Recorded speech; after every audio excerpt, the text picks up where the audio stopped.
Oh, it's you. What brings you all here? Hey, we're just having a look around.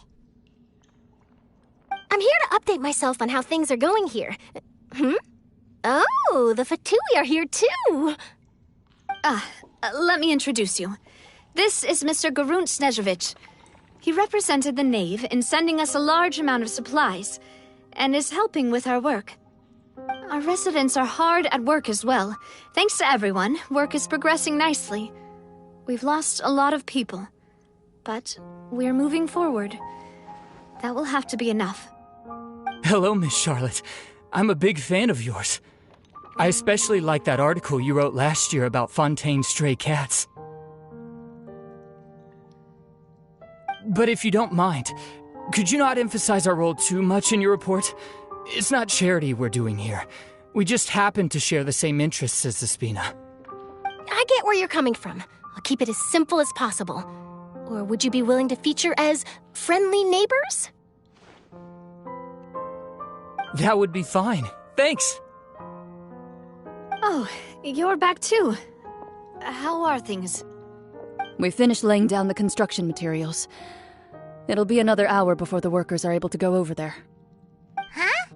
You're here too, Clorinde? Well, her reputation's greatly risen after that whole duel business with Miss Farina. So she's here in Poisson to wait out the heat. All right. She really came here to help me out. There's too much to consider in the reconstruction of Poisson. The Spina has need of more decision-makers. And, well, I do already happen to be connected to Mr. Callis. Oh, wait just a moment. Do you mind me asking a few questions? You know, about how you felt before the duel, about what it was like facing down a god. There's lots of exciting material there, I bet. Forget it. I'm sure you can find a better theme than that, Miss Charlotte. I see you're the same as always. Couldn't you do me a favor, for Navia's sake? Well, if we're talking about doing things for my sake, you might as well just take a few more photos of me. Or of the Traveler. It's better than wasting time persuading Clorinde, at any rate. Of course I will. I'm not gonna let her off that easy. All right, then everyone who wants to be in the photo, gather up. And smile.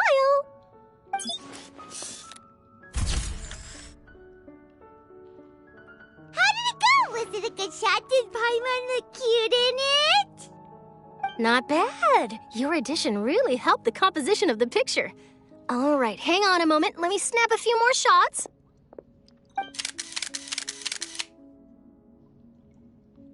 All right, that should do it. I'll be back here later anyway, so let's call it a day.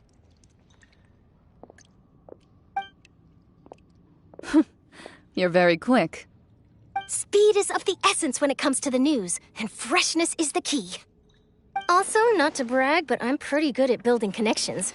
Who knows? I might eventually get that interview with you after all, Miss Clorinde. Wow, you really do have that never say die spirit. I'm impressed. I'll hazard a guess that this is how you got that interview at the Fortress of Meripede. Whoa, you're well informed. Let me make a guess too. I asked Sijuin, who told Monsieur Nervillet, and he told you, right? That's a very complete information chain.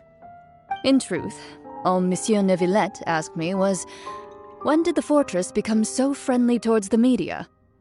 I told him that it was best not to speak too soon. There's no guarantee that Ridsley will make a personal appearance. You're right. I've got to treasure every moment I have with them. In which case, I'll be making a move first. Stay safe now. And tell me if you hear anything interesting. I'll treat you to afternoon tea in exchange.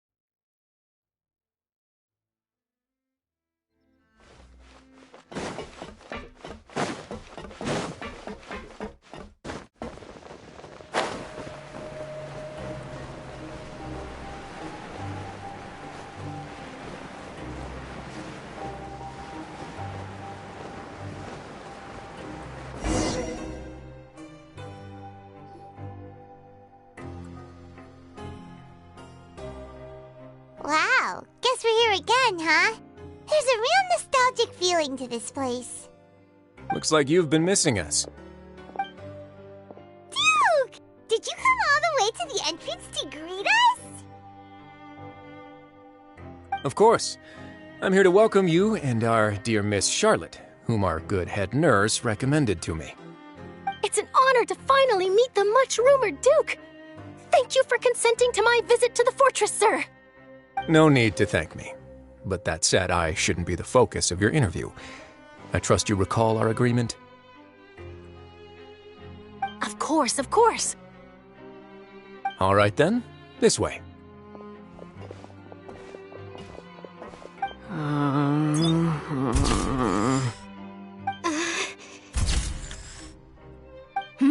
Hey, no need to be so nervous. I've already taken all the photos we need. Miss Charlotte, do these pictures really need to be published on the cover of the Steambird? It would seem that Miss Lorvine doesn't want her face to appear beside that of Mr. Jurier, Sir, please don't say things like that. But it looks like dear Mr. Jurier denies it. Might this interview be very important to you, then? No, I just... This is my first time being interviewed, and I'm very thankful to the Steambird for... Now, I might not look it, but I actually did meet Mr. Edwin once. And I'll be honest, I enjoyed chatting with you more. You've definitely got more of that genius vibe going on. The boat that brought about a miracle, the ark that saved the people. Why, you recreated a myth back there, like an emissary of legend. Still, if I might ask, where's that flying ship now? Huh. Looks like Charlotte's trying to get herself another exclusive scoop. I have to apologize, but that ship is presently in the bowels of our factory. I'm afraid it won't be easy for you to get a shot of it. Really? Well, then in that case, could I have an interview with you to make up for that loss?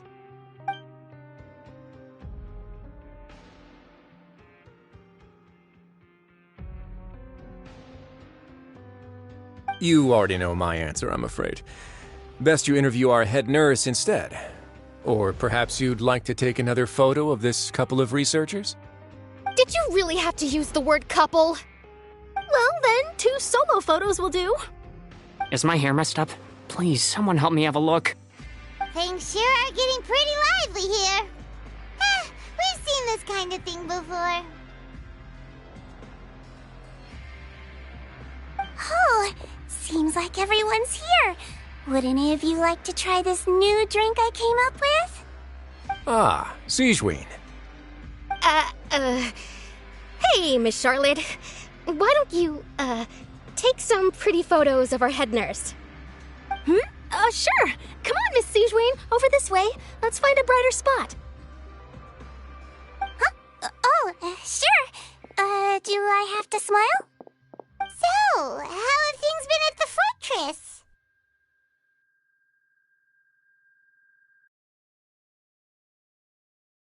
Same old, as you can see. Fontaine's undergone some changes, but this place is still more or less the same. Other than that flying ship, it got a tad too much attention, I think. That's why I decided to let the interview go through. We should direct more public opinions toward the behind-the-scenes heroes. Am I right, Mr. Jurier? Miss Lorvine? You're too kind, sir. I believe that you too should have your day in the sun. Not that you would want that, which is a pity. I'll just leave the spotlight to you two.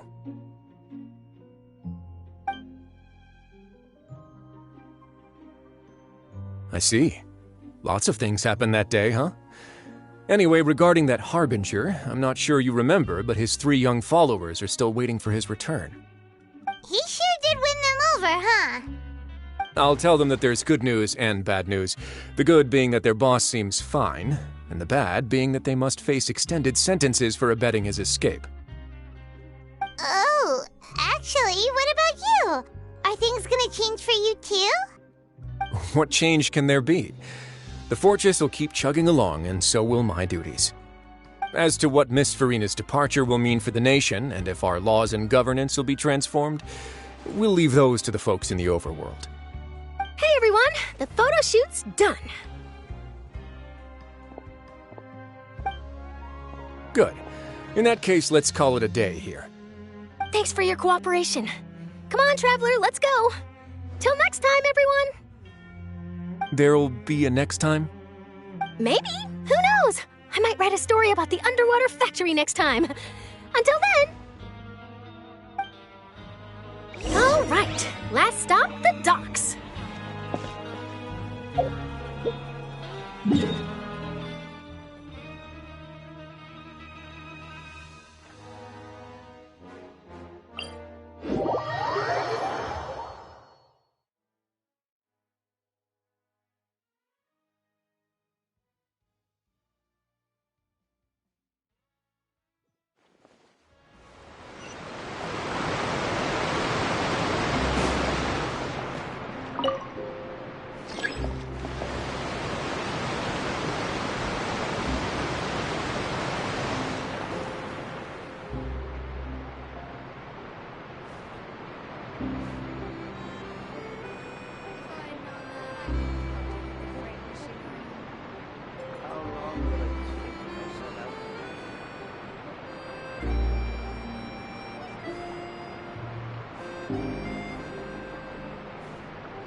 Navia mentioned that she stayed in touch with Linny and the others after working together.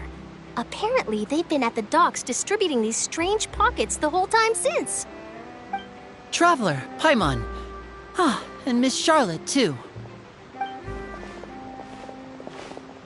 Would you like a magic pocket? What sort of gadget is it? It's a wondrous bag that can be used to carry many things.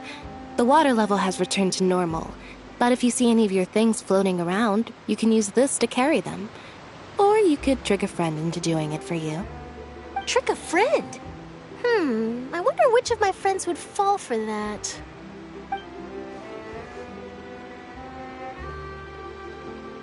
You could just make a friend like Fremine here. Isn't that right, Fremine? Is this what you meant by, I'll help you make some more friends? To be honest, that sounds pretty sweet. Could I have your contact, please? Sure. Please, write down my address. Lynette sure is working hard to help Fremine socialize. He was the one who proposed doing this. He even wants to assist in our magic shows. Yes, I was planning to first introduce Pear as an assistant, and later Fremine himself. In the future, I think we can leave underwater escape magic to him too. That said, would anyone want to see a diver escape underwater? Oh, it'll work out. Every journey begins with the first step. He'll become a part of our show eventually. Lynette, could you come over? Miss Charlotte says she wants to take a picture of us. Got it. My, that Charlotte is rather perceptive. She got rid of everyone the moment she realized I had something to say to you. So, how have things been, Traveler? Father says that you did a great deal during the latest events. She's very grateful for your contributions to Fontaine.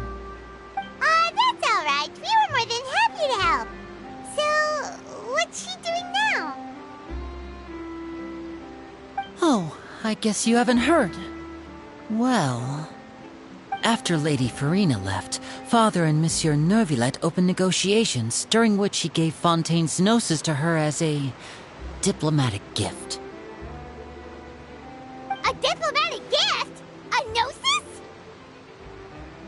Yes, I was quite surprised at first myself.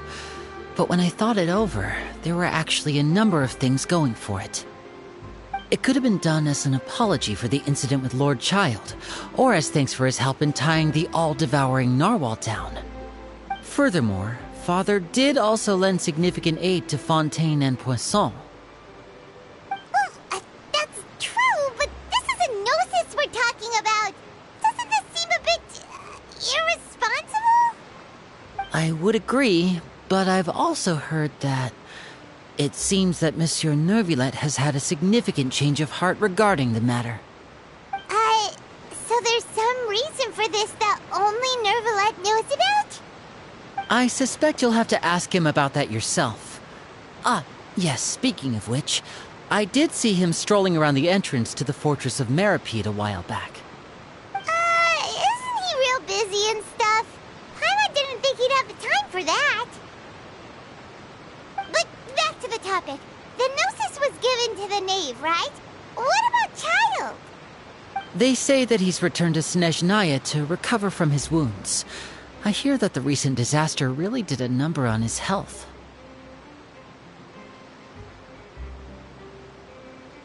That's true. When you think about it, we've had loads of run-ins with the Fatui. To think we'd be allied with them this time. So shocked by such a simple switching of sides?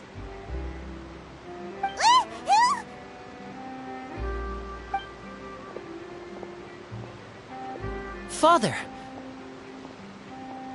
Well, what do you know?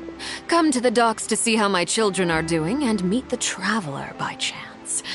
Please do not pay my accomplishments in Fontaine too much mind. I would have done them regardless. Are you going to take the gnosis back to Snezhnaya? That is our duty as harbingers, yes. Don't be too preoccupied with sides.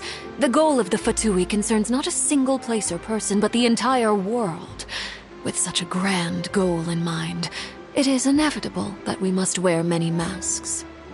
Switching my masks is something I've always done. Well, that depends on many things. No one truly knows what the future holds. What good is honesty if you can't rely on it forever? As for you, I very much look forward to our next collaboration.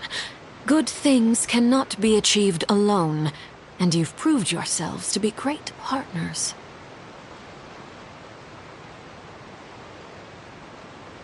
A vision? All right. I'll remember to return it. Thank you for keeping it safe for him this entire time.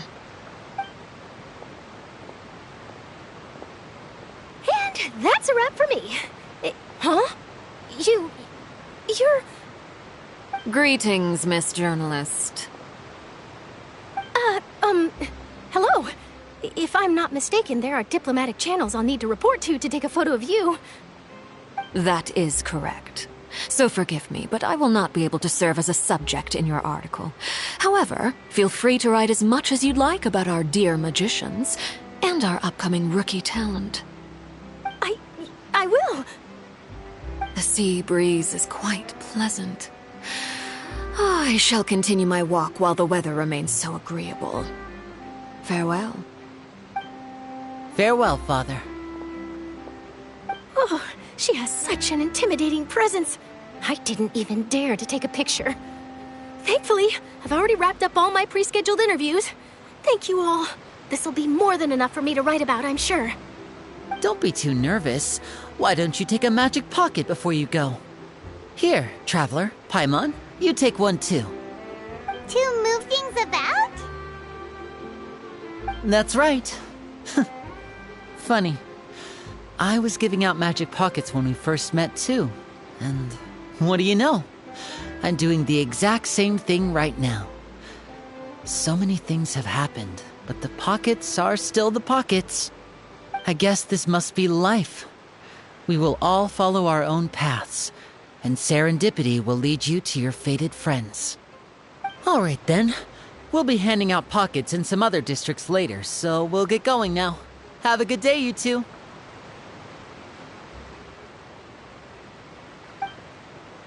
Well, guess we sent Charlotte, huh? Shall we go see what Nicolette's doing? As long as he's not so busy that he doesn't have time to chat anyway.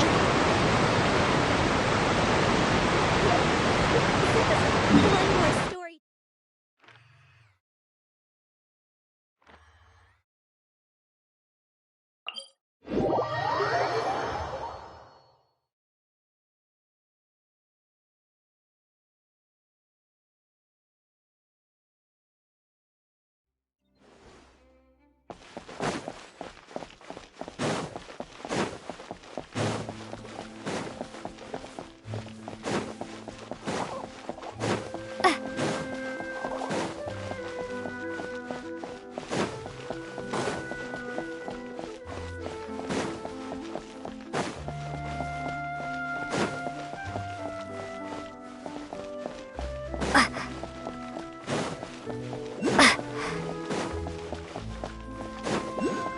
Entrance to the fortress! Ooh, he really is there!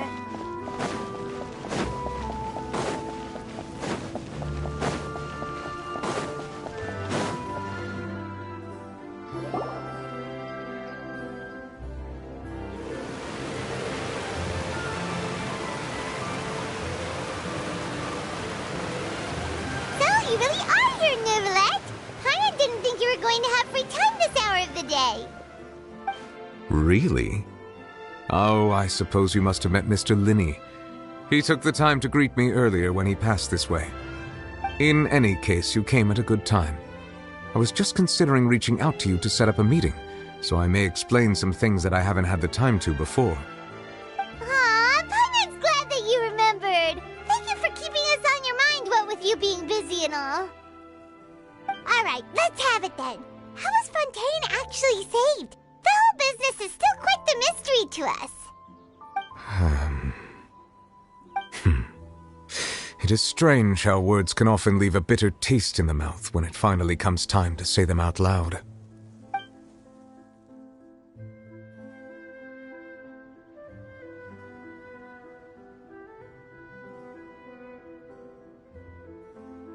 Whoa. So that's what happened?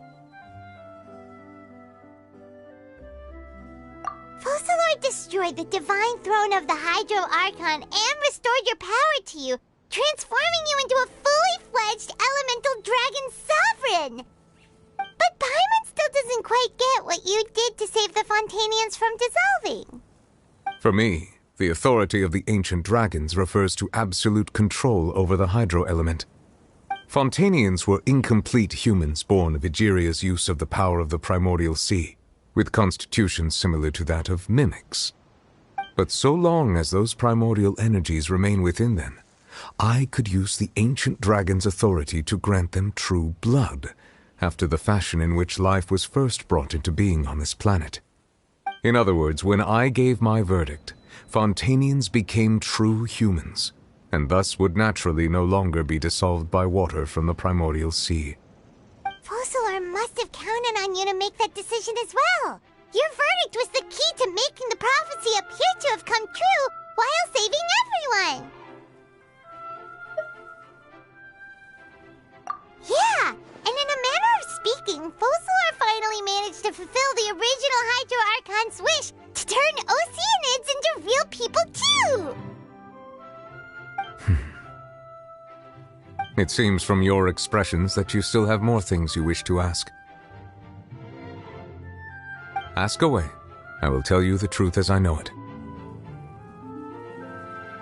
I have investigated his case along many avenues, and I have learned that he once fell into an unknown chasm when he was young. There, by chance, he awakened the all-devouring narwhal. But whether it be by sentiment or reason, that should not have been enough to consider him the root cause of the disaster. At most, he would have had tangential liability.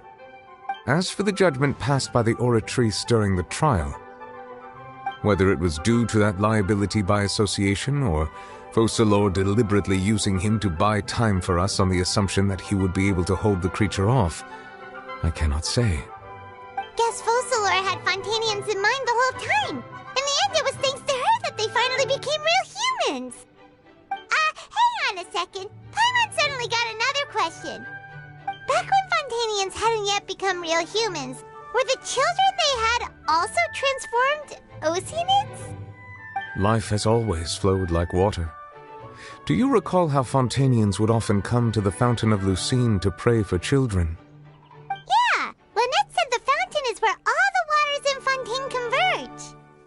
In truth, even those couples did not know that such prayers were no mere custom, but instead a form of ritual. Those Oceanids who were blessed within the spring water would later descend as new humans in the coming months. Paimon sorta gets it now. Either way, seems like this ritual won't be of any further use, but it'll probably live on as a local custom. Ask away. I will tell you the truth as I know it. Yeah, about that. Risley said Farina has already left. What's that all about? Ah, Lady Farina. The people are only aware that her death sentence has not been carried out. She abdicated the post of Hydro Archon and left affairs related to that title to me, before leaving the Opera House. I related Focalors' words to her faithfully and completely. After hearing them, she seemed neither saddened nor comforted. She simply said that she was tired and needed to rest. Having said that, she then packed her things and moved out of the Opera House, not unlike how an ordinary person might.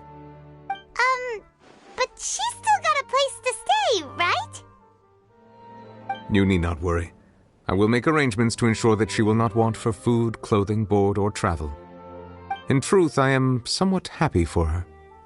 The wear and tear on her spirit will, of course, take time to heal. But now that she no longer has to play the role of Focalors the Hydro Archon, she can finally lay down her burdens and lead a normal life. What about you then? What are your plans now that you've regained your full powers as the Hydro Dragon? After Focalors passed on, the Oratrice also ceased to function. This matter will directly affect our trials. After much careful consideration, I've decided to take over its role in our courts. From now on, I shall hear cases and pass verdicts by myself. Looks like you're still considering stuff from the perspective of the Udex, huh? As an elemental dragon, there are indeed many things that I must do. But this power and this duty, in a manner of speaking, you could say that both were granted to me. As such, before I attend to my other responsibilities, I must first and foremost continue to serve Fontaine as its highest judge. The duty of the Hydro Sovereign and the duty of the Udex shall coexist within my person. Additionally, the Hydro Archon's departure has brought about another problem, which is that the Opera House shall no longer produce indemnitium. That's true. That power was derived from the people's faith in the Hydro Archon, wasn't it? Wait, but the various mechs and machines in the city are all still okay. Where are they getting their energy from? As I am now, I have full command over New Musia, and it can serve as a complete substitute. Another reason why I cannot quite leave Fontaine immediately. Wow. This ancient dragon's authority stuff is really quite useful, huh? Ask away. I will tell you the truth as I know it. Oh, that's right! They say you've given it to the knave as a diplomatic gift or something! Leaving aside their intentionality, the two Fatui Harbingers have indeed done much for us during this crisis. Their sole remaining goal in Fontaine, at least at this point, would seem to be the Gnosis. The Oratrice has ceased to function. The Hydro Archon's divine throne is now no more, and I do not need the Gnosis's power. As such, it has lost all meaning for Fontaine. If the Fatui have impure designs, then we might as well accede to their request now, and avoid unnecessary conflict. What complicated considerations! Paimon thought you were just giving it to them out of gratitude to the knave and as an apology to Child. Ask away. I will tell you the truth as I know it. You will soon be heading to Natlan, I presume? I'm afraid that I have little talent as a travel guide, so all I can do is tell you what I know about that land. As far as I'm aware, Natlan can be said to be a nation of dragons. A nation of dragons? You mean like you? No, I suspect that I would not find myself welcome there. Unlike ancient dragons such as myself, the dragons of Natlan have undergone long years of development and evolution. Large numbers of them have entered a form of coexistence with humanity. Natlan is also the nation of war. War ravages those lands like an undying flame. There is one other piece of information I got incidentally from my negotiations with the Knave that I believe may be useful to you. The Harbinger known as the Captain has thrown his hat into the endless ring of war. The Captain. Sounds like a real tough customer. Seriously, everywhere you look, there's a Fatui Harbinger doing their thing. I suggest that you fully prepare yourself before going to Natlan. In the meantime, Fontaine's doors will always be open to you. Ask away. I will tell you the truth as I know it. Hang on a sec. Paimon's still got a question about the Gnosis. When we spoke to Linny earlier, he mentioned that your attitude towards giving away the Gnosis had clearly changed. We guessed that there might be some reason for it that only you were aware of. No wonder the House of the Hearth is the Fatui's intelligence division. They are certainly sharp. So regarding this specific issue, I was just getting ready to share something with you. What is it? In truth, I exchanged some further words with that lady named Skirk after sending you two back to the surface. It went something like this.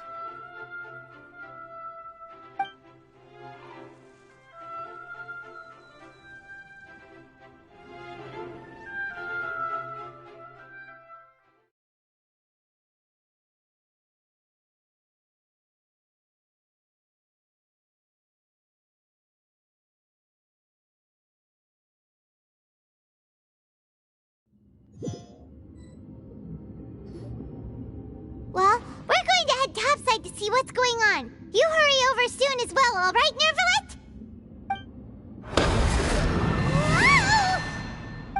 What next? The all-devouring narwhal isn't here, so I'm no longer getting any interference.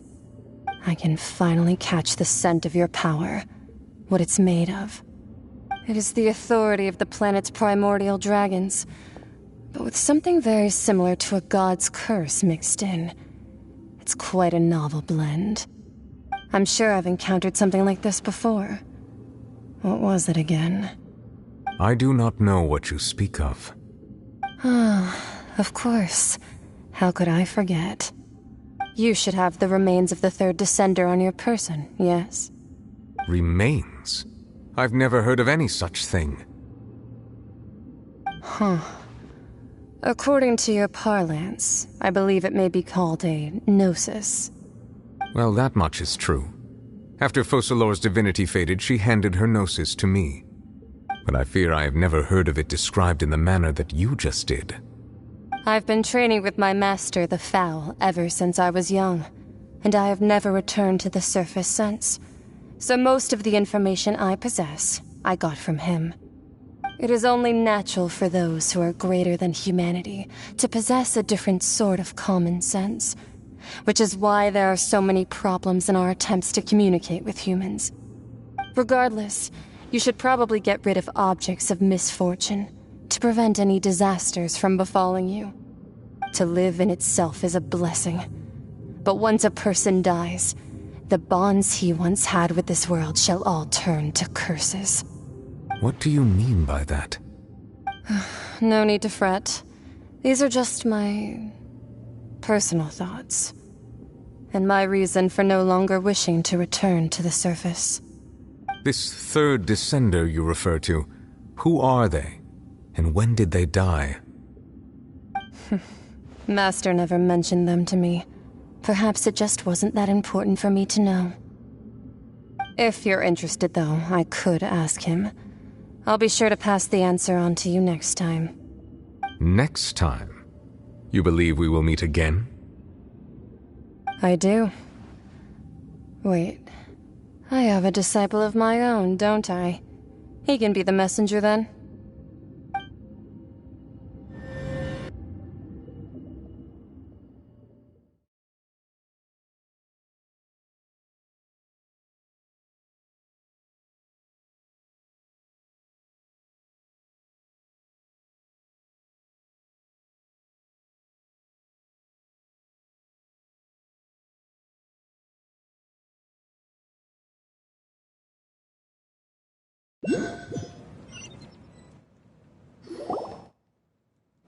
That's what she told me.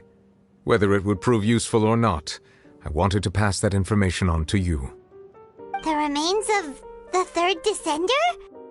So that's what the no-sees actually are. Paimon just thought they looked like chess pieces. How could they be a person's remains?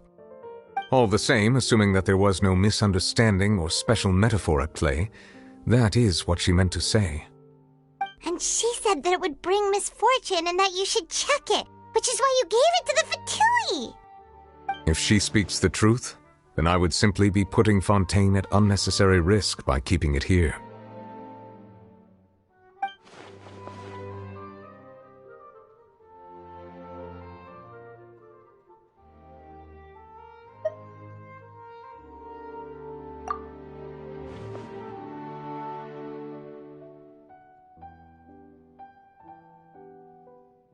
I had guessed that you might already be familiar with this concept, but I did not expect you to be one of them.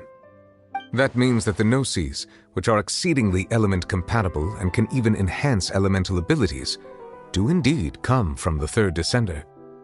I wonder, does your body also possess similar properties?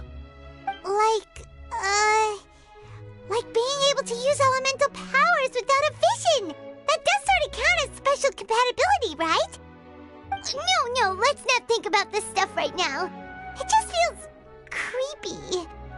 Comparing the Traveler to the dead third descender and all. That's what you say, but this topic still feels like bad luck.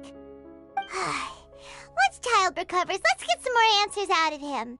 Or go look for his master and get the answers that way.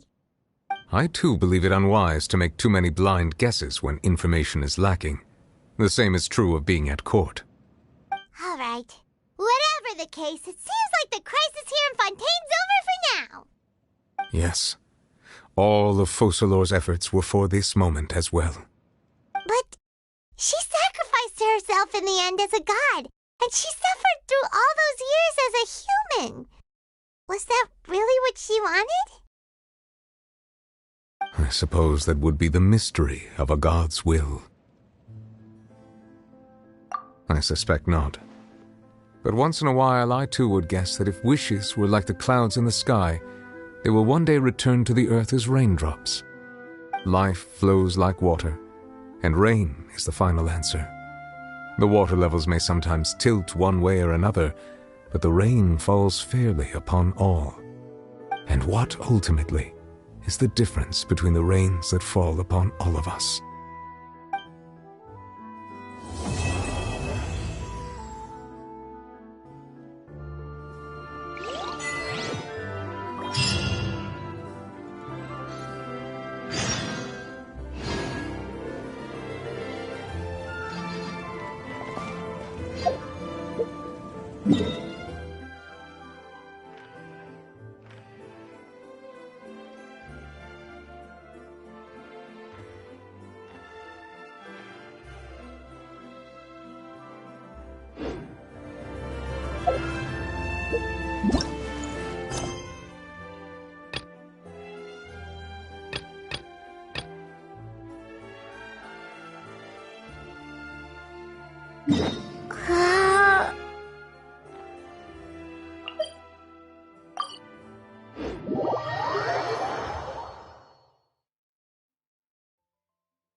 Perfect. It's you two.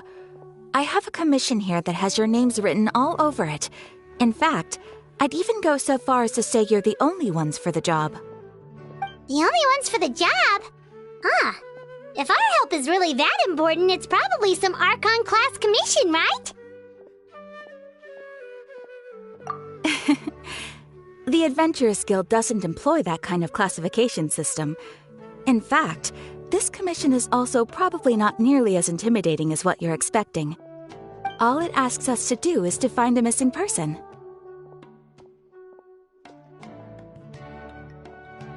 Huh? Then why did you say we were the only ones for the job? I came across this commission while reviewing our backlog not too long ago. It seems simple, but our records indicate that over a dozen successive efforts to complete it have all ended in failure, despite attempts by several accomplished and renowned adventurers. With the reputation of the Adventurers Guild and the performance of the Sumeru branch at stake, it's in our best interest to assign this commission to the adventurer with the highest completion rate over the past few years.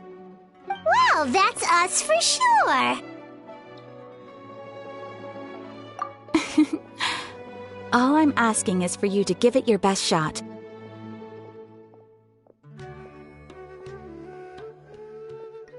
If it proves to be beyond your capabilities as well, I'll talk to the commissioner about canceling the commission. Okay, so who are we looking for? And what is it about this commission that's made it so hard to complete? This commission was jointly issued by the residents of Vimara Village. They say one of their own villagers has gone missing. But the problem is, they don't know the missing person's name. They can only provide information about his general appearance. They're all from the same village, but they don't even know his name? If so many adventurers have failed to complete this commission, maybe this missing villager doesn't exist at all.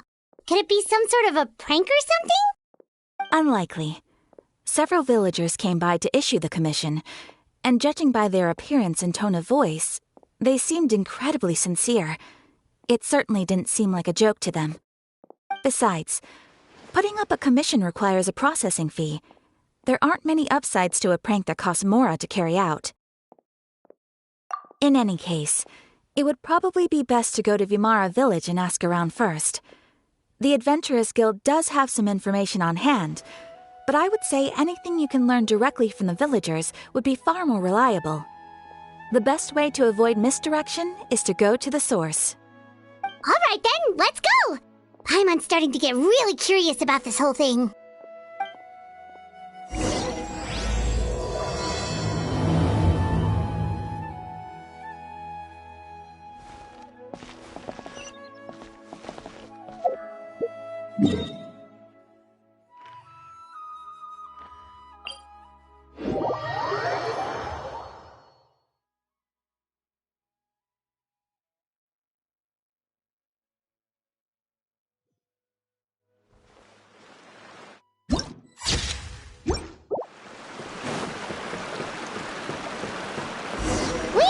To Vimara Village!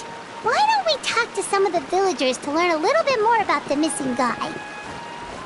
If this commission is really as challenging as Catherine made it out to be, we're gonna need to carry out a very detailed investigation.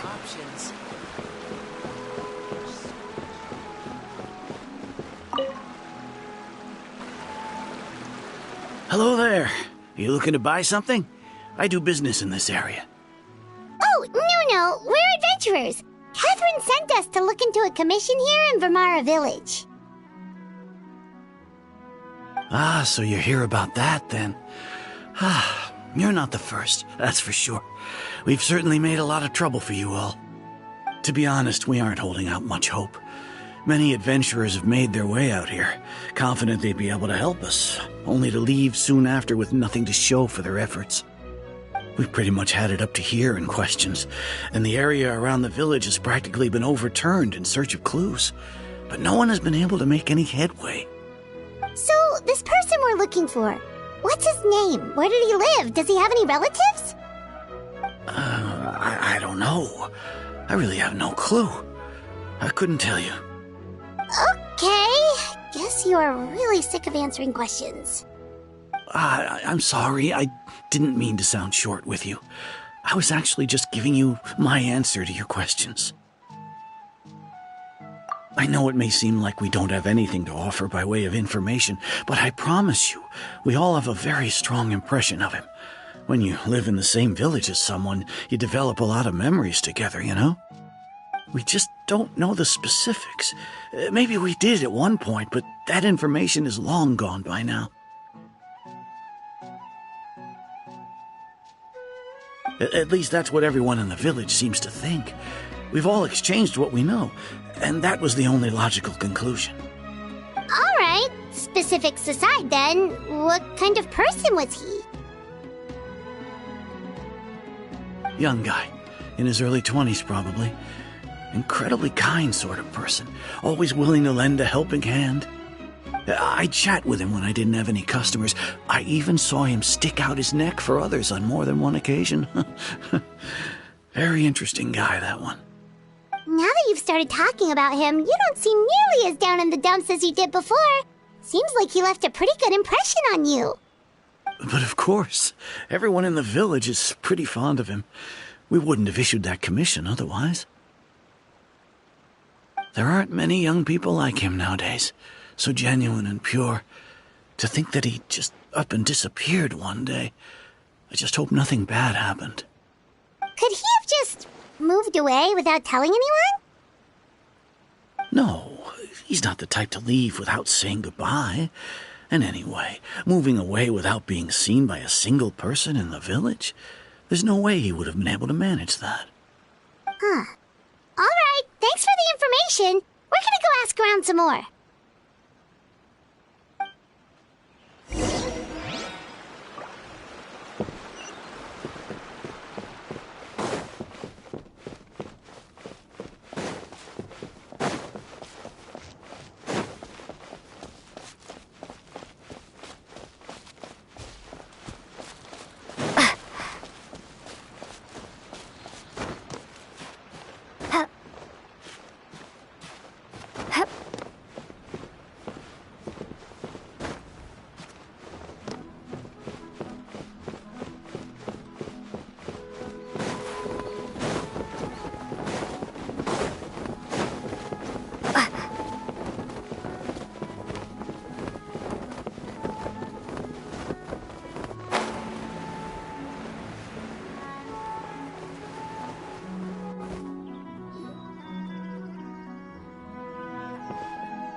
It's the guests I hear. Hi, Grandpa Amadea. We're here to help you look for the guy that's gone missing. Ah, so that's what brings you to these parts. Coming all this way for our sake. That's so very kind of you. With your help, I trust that young man's case is in good hands. Could you tell us a bit about him?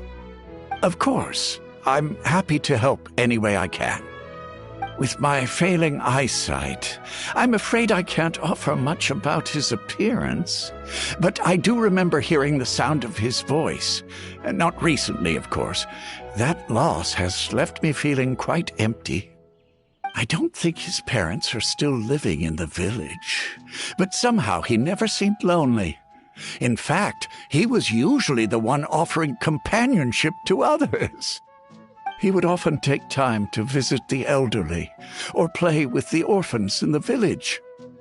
And whenever someone had something on their mind, he was there to listen with open ears. He always knew just what to say. As the village chief, I owe him many thanks. Helping villagers navigate difficult moments in their lives should have been one of my responsibilities. But he was often the one rising to the occasion. Wow. He seems like such a nice and gentle person. No wonder his disappearance affected you all so much. But, you wouldn't happen to know any details about his name, address, or family situation, right? I'm ashamed to admit it, but I just can't remember. No matter how you look at it, I should know those things.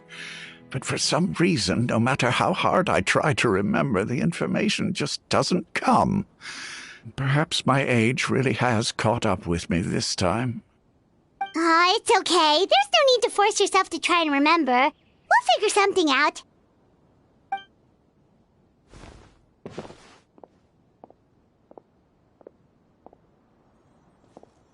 Well, Traveler, what do you think?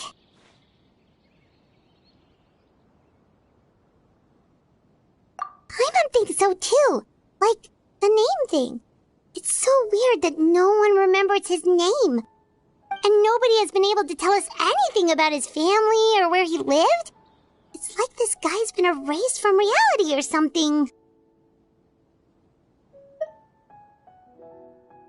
Wait, so you're saying it's not that he's been erased, necessarily, but more like he never existed to begin with? Okay, Paimon's gonna need some time to process that one. Someone who only exists in people's memories?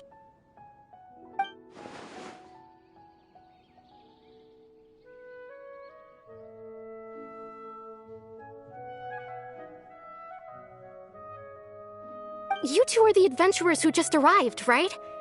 You're here for the Vamara Village Commission? Yep, sure are. We were just looking into the case. I'm so glad to hear that. Thank goodness you haven't given up. I've been so worried the Adventurers Guild might cancel our commission. My name is Atosa, by the way. I grew up here in Vamara Village. Anyway, I just wanted to say, please keep searching for a missing villager. I'm begging you. You have to find him. Yeah, no need to worry. We'll give it our best shot. So, were you close to the missing villager? Are there any leads you can give us? I'm not sure this counts as a lead, but follow me. There's a place I'd like to show you.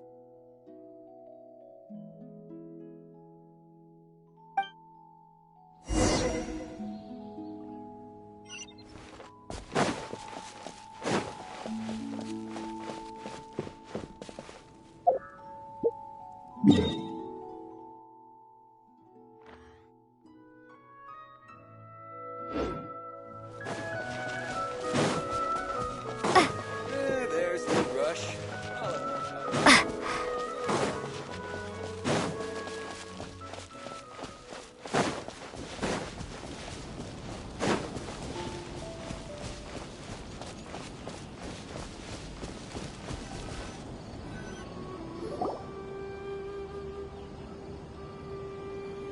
Is this the place? Under this tree? Yep. I know it doesn't look like much, but this place is very meaningful to me. It's so full of memories. We used to always sit together under this tree and talk.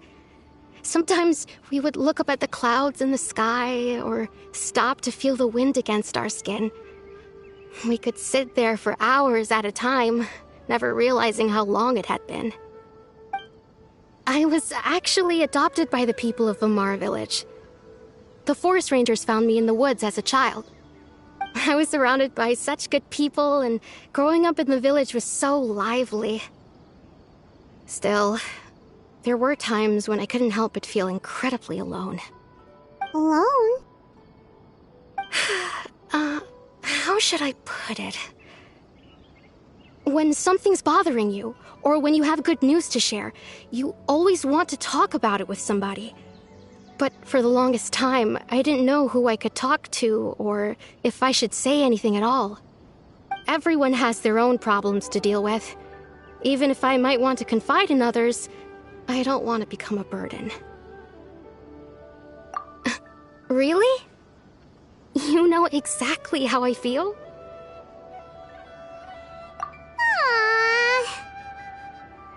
Wow, that sounds really nice. You're quite lucky. When it comes to our missing villager, well, I guess you could say that to me. He felt like both a family member I could rely on and a friend who could really understand me. No matter what came my way, I knew I could always talk to him. He was so thoughtful and pure, and patient too. Whenever I talked to him, he would always seem so interested, as if the things I was describing were just as important to him as they were to me. Ever since he disappeared, there's been so much I wanted to tell him. No, none of those things matters now. I just really want to see him again. Wow, you two must have been really close. Did he ever tell you anything about himself? He mostly just talked about interesting things he saw around the village. He'd share a lot of his own wild ideas as well. Oh, right! I did ask him about his parents once. But all he said was, they're not here anymore. I didn't know whether that meant they had left the village or passed away, and I didn't want to pry. Still not much to go off of. Look at me. Talking your ear off and still nothing to show for it. I'm sorry I wasn't more help. The last time I talked this much in one go was when we were still together. Come to think of it, every time we talked, it always seemed to be around dusk, just like right now. Time always passed by really slowly. Even when it felt like we'd been talking for hours, the sun would still be at the same position in the sky. Well, time always seems to pass slower when you're relaxed, right? What's wrong, Traveler?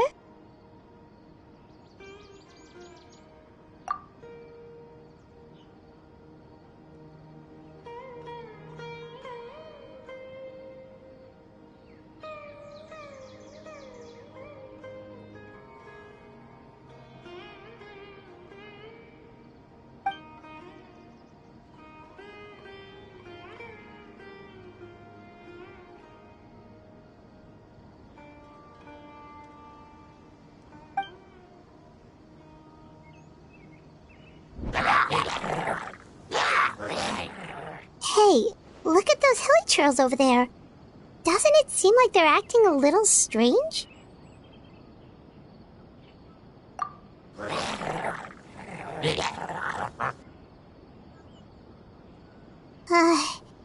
The Abyss Order. Could they be the ones behind all of this?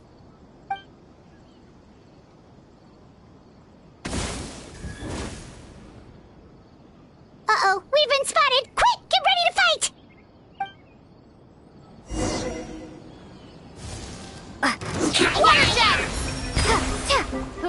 Leave it all to me. Allow me! Don't blink!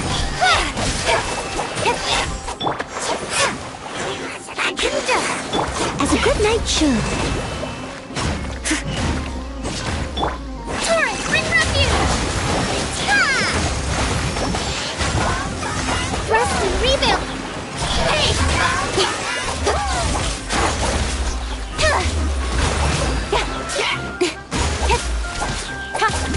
Speed of light!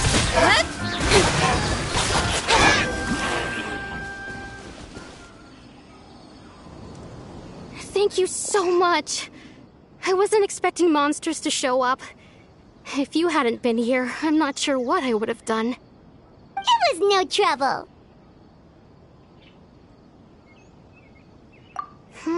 Now that I think about it, the hilly trolls around Vilmara village have been a lot more active lately. They seem agitated and would often attack anything in sight. Chief Amadea doesn't allow the children to play in the area around the village anymore. Maybe the Abyss Order really is involved. Well, we should head back and check out the situation in Vilmara village just in case. If the Abyss Order is plotting something that could spell trouble for the villagers.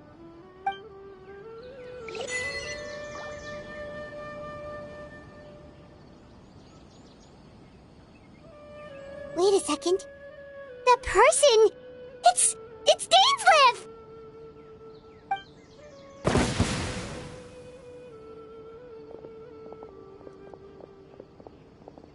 Ah, it's you two. Oh, a friend of yours? Well, I'll leave you all to it then. I should head back to the village and check up on Chief Amadea and the others anyway. See you later. Yep, see you later, Atosa!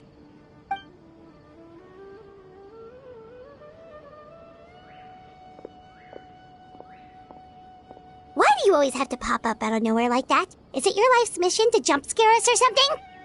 It's hardly personal, or intentional for that matter. As long as you and I are both in pursuit of the Abyss Order, we're bound to cross paths.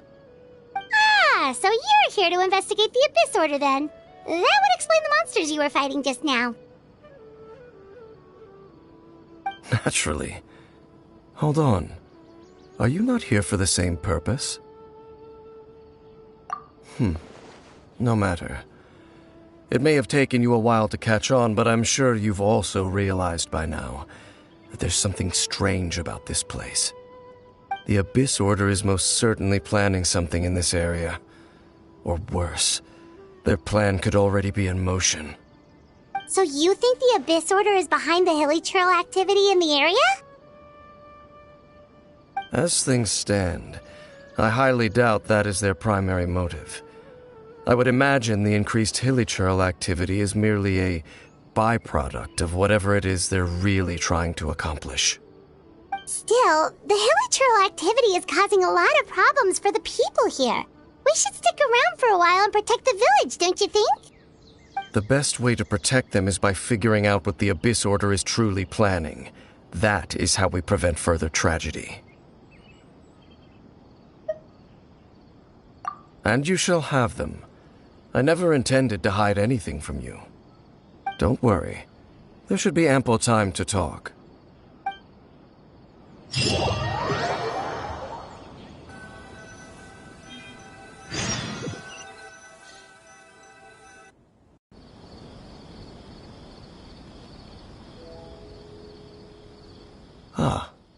So that was the commission that brought you here to Vimara Village. Someone who seems to only exist in people's memories. That is indeed quite intriguing. I would agree that it's unlikely you have a simple missing persons case on your hands. However, any possible connection to the Abyss Order is still unclear. It appears all we have by way of clues is increased hilly trail activity, and that is certainly not much to go off of. Right! That mysterious voice she heard in her brother's memory. The one who called himself a sinner. Who is he?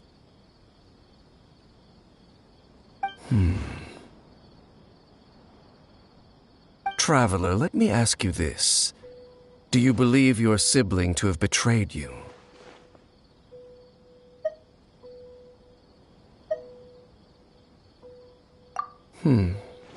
I sense hesitation in your words. After all, you still haven't figured out the whole truth of what happened. There's still hope for the two of you to reconcile. Irreparable damage has not yet been done. The sinner you wish to know about, his situation is different. He and his fellow sinners have long betrayed me, and long betrayed their nation. His name is Vedrfolnir, the Visionary. I'm loath to admit it, but he is also my kin, my older brother. Your brother?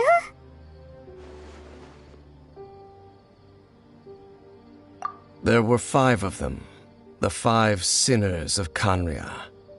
The wise, Roptatir. The visionary, Vedrfolnir. Gold, Rhine-daughter. The foul, Sertologi. And Rehir of Solnari, Rerir. No matter how eroded my memory may become, I will never forget their names. One day, I shall have my vengeance. Wait, some of those names sound really familiar. Rhine-daughter is the one who created Albedo. Sertologi is Skirk's master. And the one we just learned about, Dane's brother, Vedrfolnir. If he was the voice of the sinner, then the one who inspired Clotar to create the Abyss Order was him!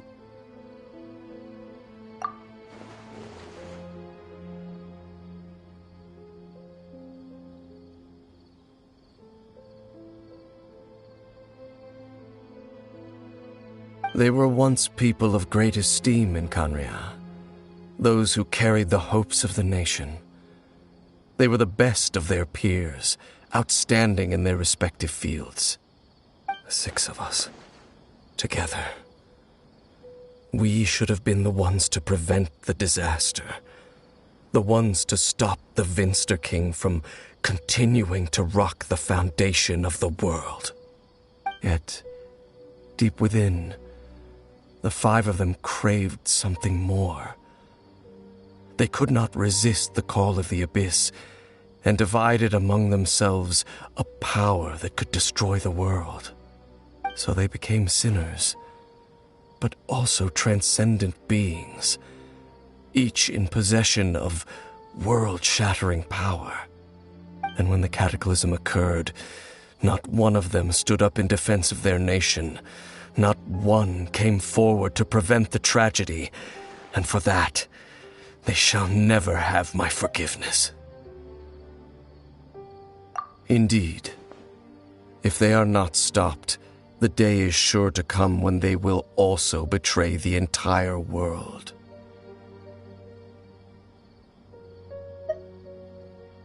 Of course, as I said, I never intended to hide anything from you. So, Dane, what have you been looking into all this time? I've continued to investigate the questions surrounding the Loom of Fate. It's been quite some time since the initial operation was launched. By retrieving the eye of the first field tiller, we were able to stop part of their plan from coming to fruition. Oh, Paimon remembers! Weren't they going to use it to corrupt Osial and make a god or something? Indeed. However, it's obvious that was just some sort of technical experiment. The eye was integral to their plan, yet somehow, despite failing to obtain it, they've skipped the experimental phase and found some other way to keep moving forward. There are many signs pointing to that effect. Then, what should we do? It's not too late, is it? Our most pressing concern is to determine the purpose of the Loom of Fate. From there, we'll be able to deduce the Abyss Order's true objective. Based on the intel I've gathered so far, I suspect the Loom of Fate is related to the ley lines in some way. The ley lines? Traveler, you were able to observe your siblings' memories last time, yes? I believe that was due to the fact that the ley lines in that area were unstable. My recent investigation has shown that Abyss Order activity in a particular area is usually followed by a series of issues with the ley lines. Wait, then our commission here in Vimara Village, the person who seems to exist only in people's memories, could it be connected?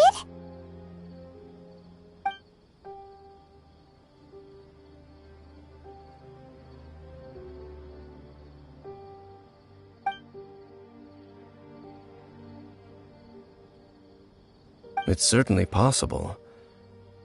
I'll join your investigation tomorrow. This missing persons case could very well turn out to be the key to unraveling these mysteries. Well, if we're teaming up with Dane again, we're gonna need all the energy we can get. Let's try investigating somewhere a little further away tomorrow.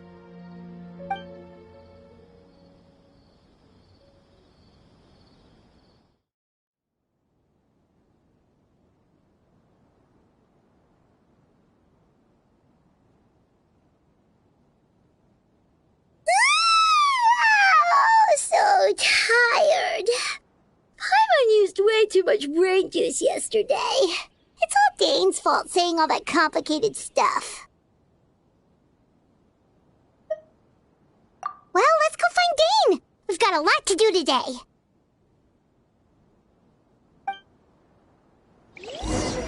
This is a great place for a vacation. Let me just take a few days.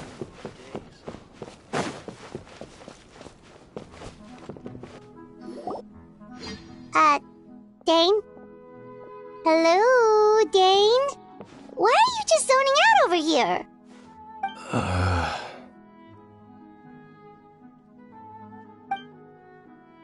Did something happen?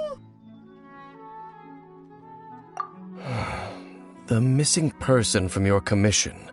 Could you describe them to me? Oh, young guy? Early 20s?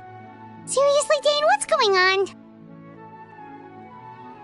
There appear to be certain memories in my mind that weren't there before. Memories of him. Maybe we just talked too much about him yesterday and you had a weird dream or something? No, it wasn't a dream. They're memories.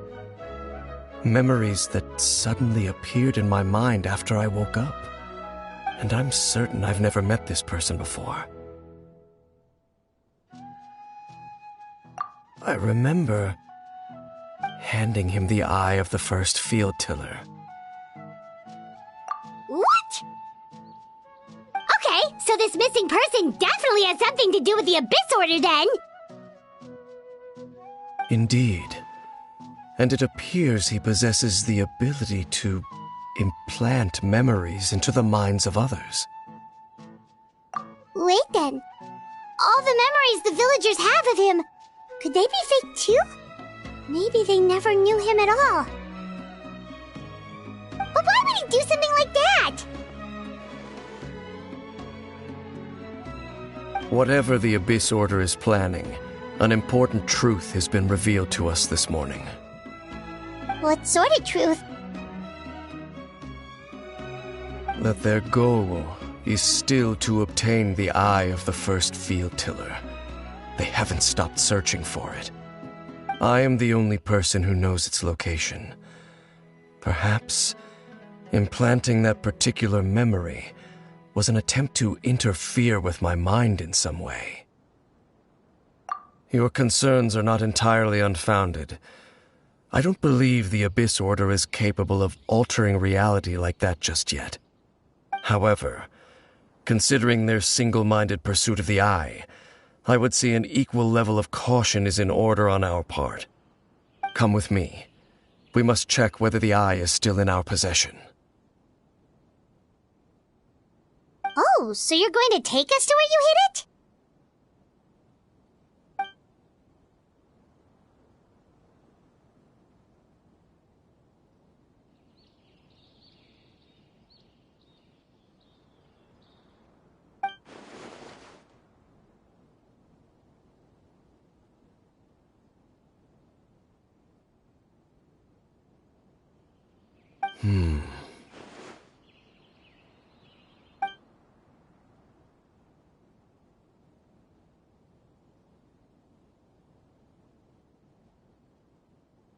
Of course.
So you hid it way out here?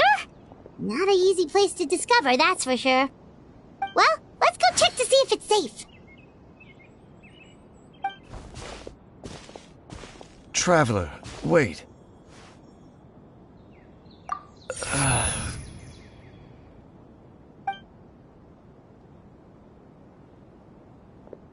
We've no time to lose. Let's head inside.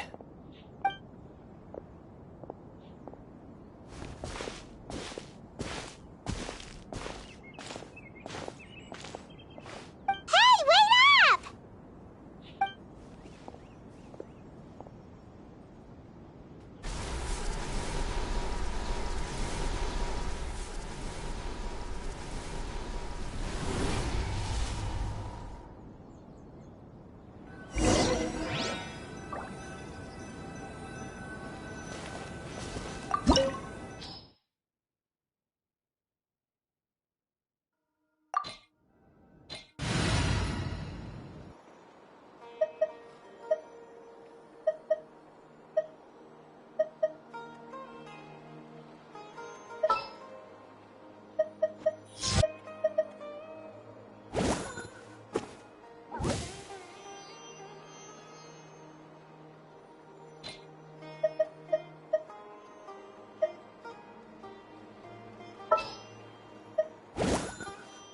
I can't wait any longer!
I must leave no stone unturned.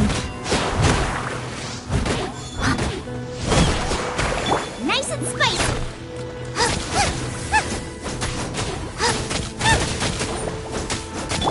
Don't blink!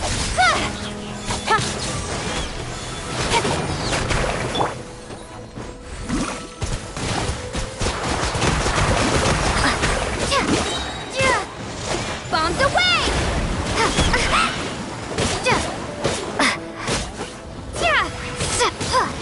Booba, get them!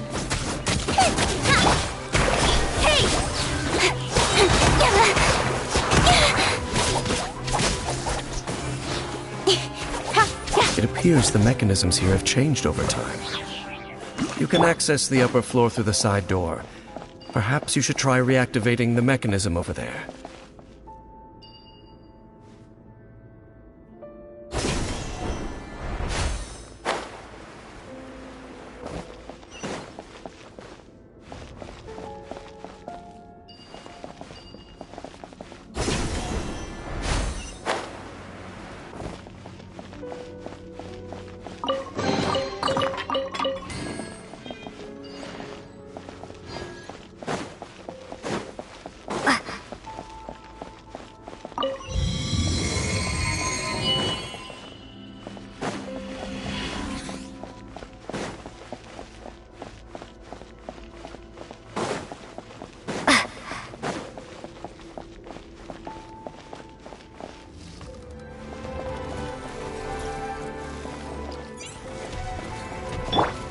Leave it all to me.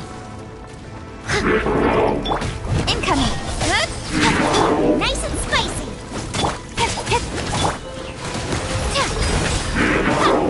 With sword comes shadow.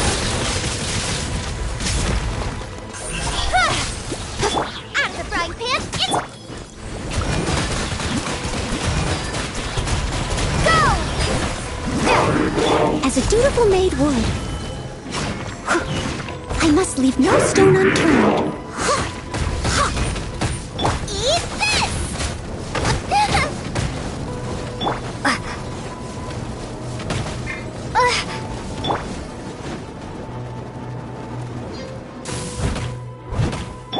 Don't blink!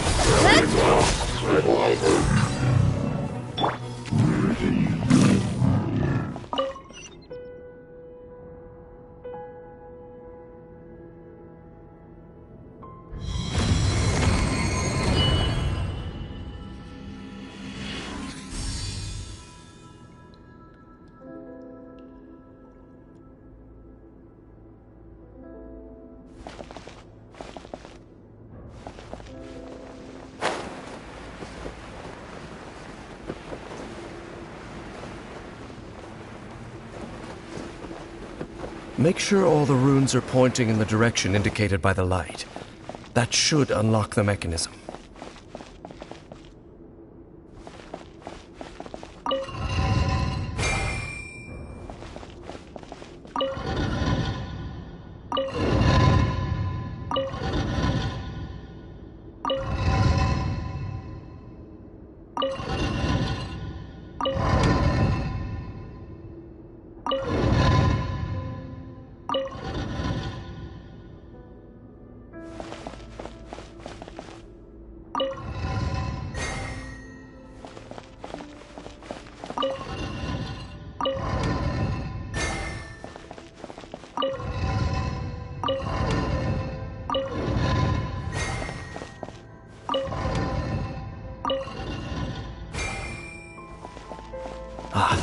The door's open.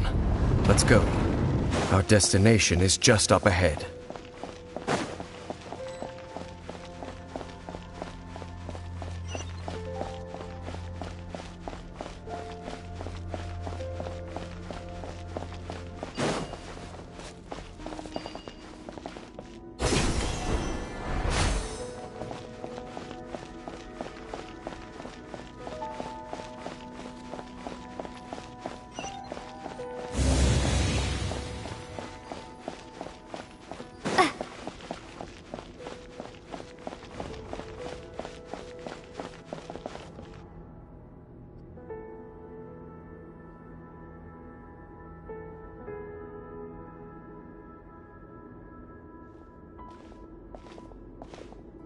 Looks like we can't go any further.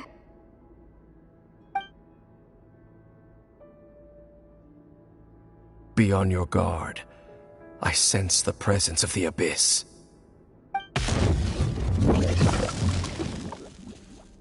It's the Abyss Order! They're here!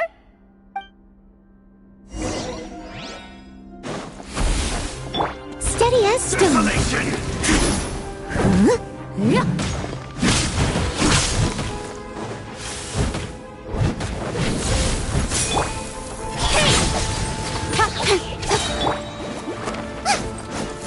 To the chase.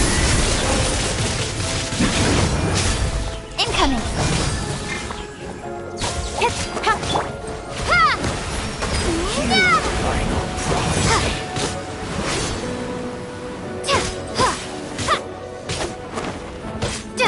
Leave it all to me. Let's go. Speed of light.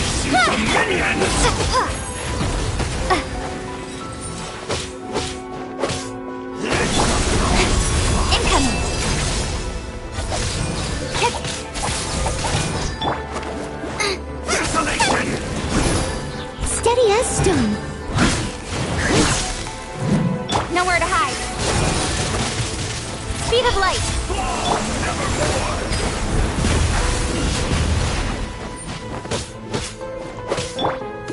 Hey!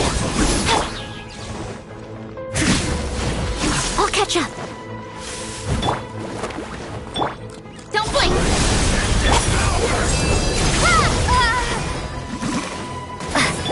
I must leave no stone unturned.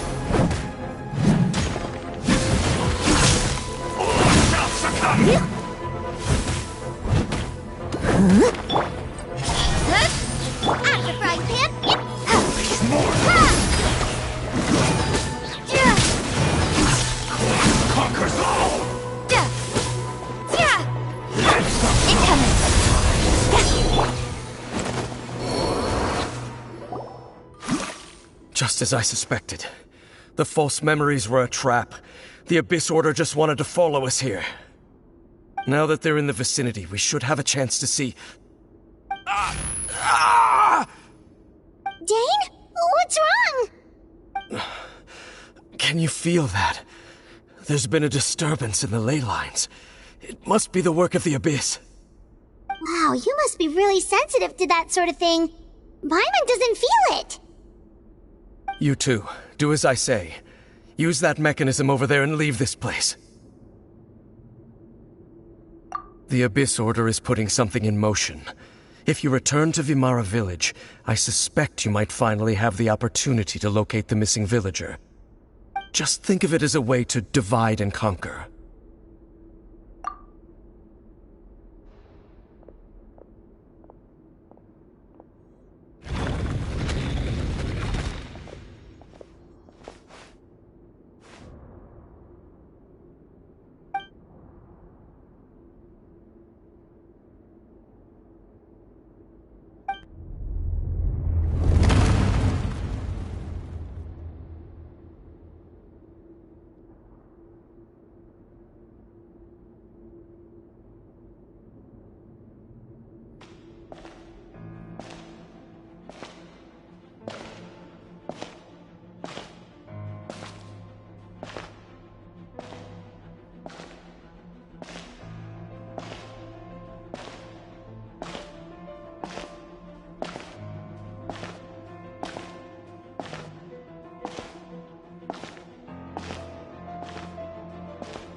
I knew going along with your trap would be the only way to meet with you face to face.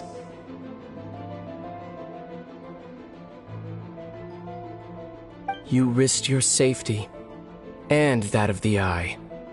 That's quite the gamble, Dainsleif. But I believe that I am the one walking into a trap laid by the Twilight Sword.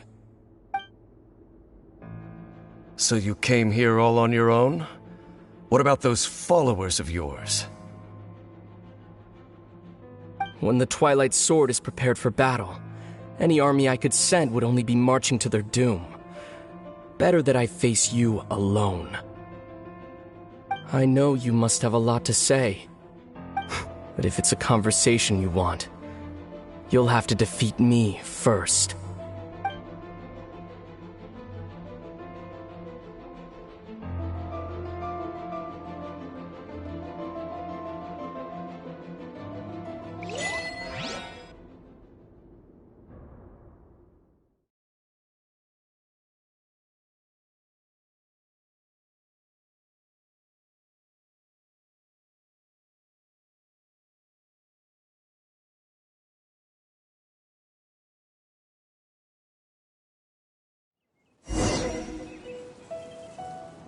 The Abyss Order's on the move. The ley lines are all out of whack. We better hurry back to Vimara Village and see what's going on.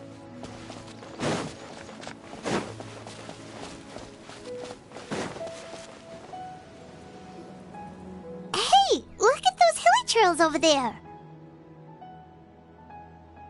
Weren't they acting super agitated just a little while ago? Why are they so calm all of a sudden?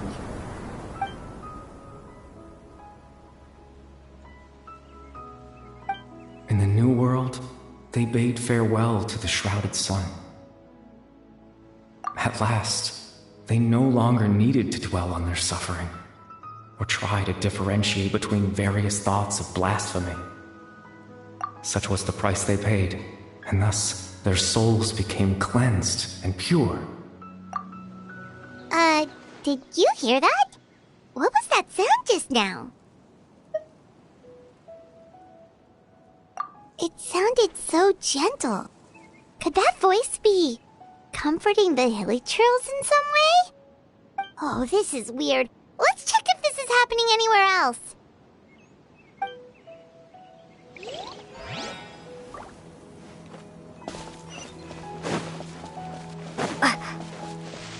Looks like the same thing is happening over here, too. The hilly trails are calm. You see, we're both still here.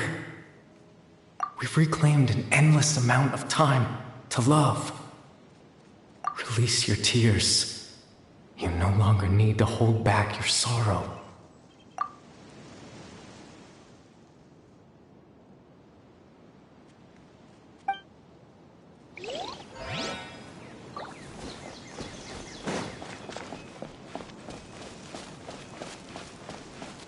Over there. It looks like they're sleeping. In the end, he whispered, softly. Sleep well, Father.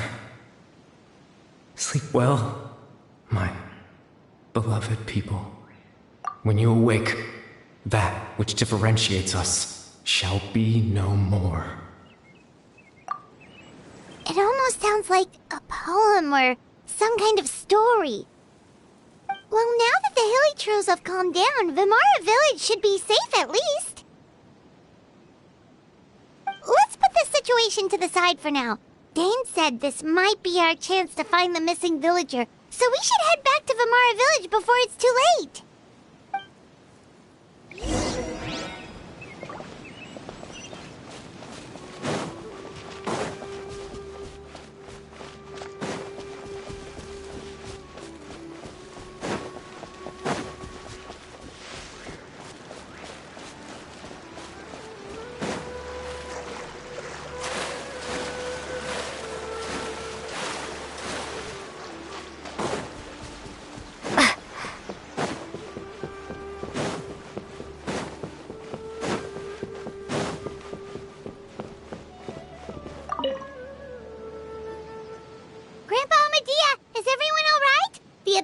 Seems to be up to something nearby.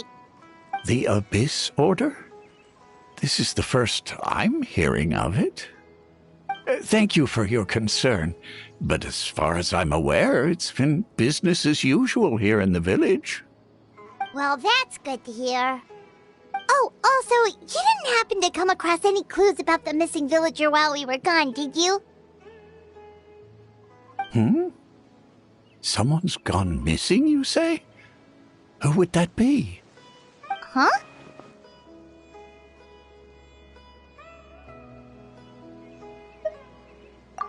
You know, the young guy from Vimara Village. The one you've been looking for all this time. You posted a commission with the Sumeru Adventurers Guild. That's kind of the whole reason we're here, actually. Your missing persons commission. Ah, I do apologize, you two. I hope I'm not worrying you too much. I'm sure it's just my age making me forgetful again. At least right now, I can't seem to recall whatever it is you're referring to. Perhaps you should try asking someone else. But how is that? All right. Thanks for your help, Grandpa Amadia.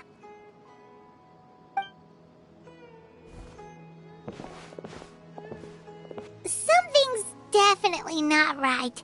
We just talked to Grandpa Amadia about the missing villager. There's no way he could have forgotten all about him just like that. What do you think, Traveler? Could everyone's memories of the missing villager have been erased again? You're right. We should narrow down the possibilities first. Let's go ask someone else then.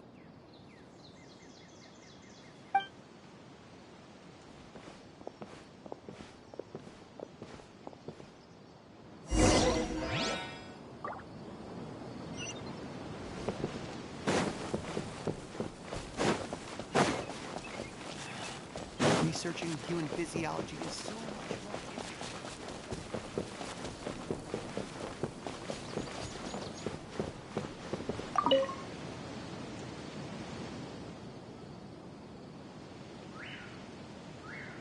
Someone's gone missing? Who? Just as expected. That guy you said a bunch of nice things about earlier?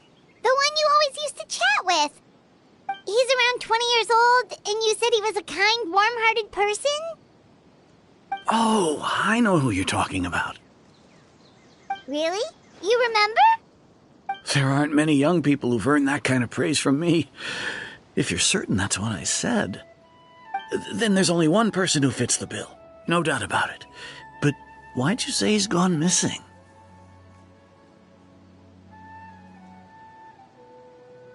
Yeah, I just saw him leave the village. There was someone else with him, too. They couldn't have gone far.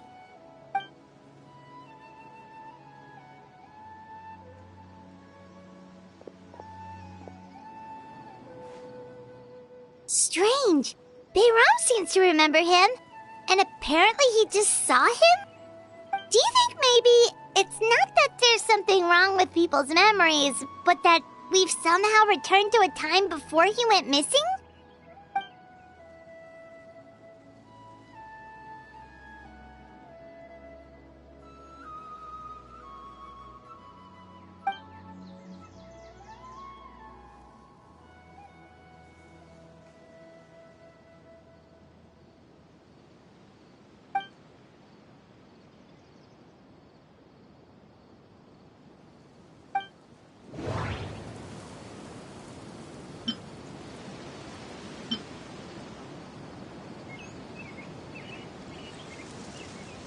If this person only exists in people's memories, maybe we're in someone's memory right now.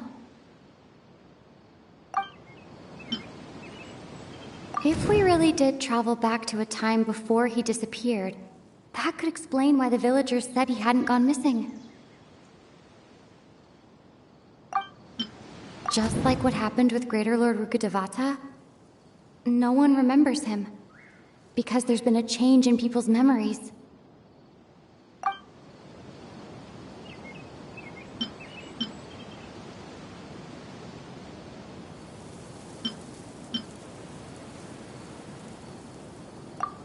Right! Paimon totally forgot about the ley line disturbances. We're in someone else's memory. Just like how you entered your sibling's memory last time. That would also explain why we seem to be at a time before he went missing. It's a memory after all.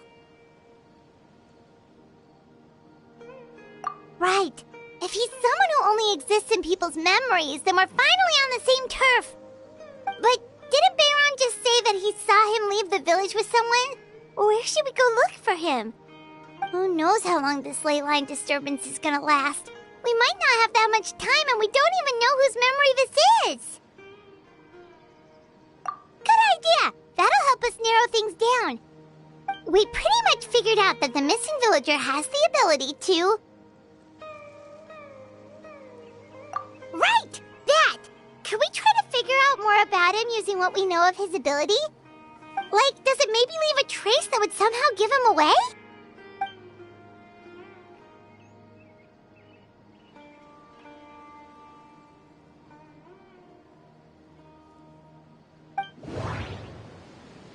All the memories seem to be set in or near Vimara village. But I'm still not sure if they're restricted to this location. If time was allowed to pass within the false memories, there's a higher chance they might conflict with someone's original recollection. That would make it much harder to avoid suspicion. There's a difference between memories that arise from lived experiences and those that are implanted into the mind. Perhaps it has something to do with time. Maybe not. We don't have any way to prove whether certain memories were simply forgotten or never existed in the first place.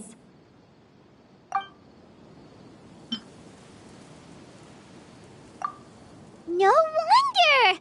All this time and the sky hasn't changed a bit! That must mean time isn't passing! That's the tell of the fake memories! The implanted memories are basically taking place outside of the regular 24 hours of the day. If the memories included the regular passage of time, it would be easy for people to tell that something was off.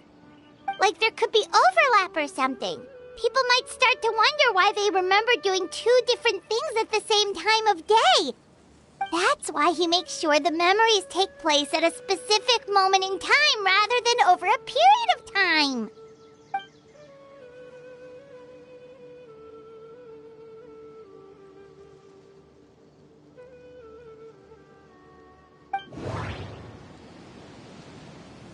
The color of the sky coincides with the moment in time she described. Dainsleif had memories implanted into his mind. Could it be that it's happened more than once? We thought Chief Amadea forgot about the missing villager, but it turns out we're at a moment in time before the village issued the commission. No, that doesn't seem right. I need to think about this some more.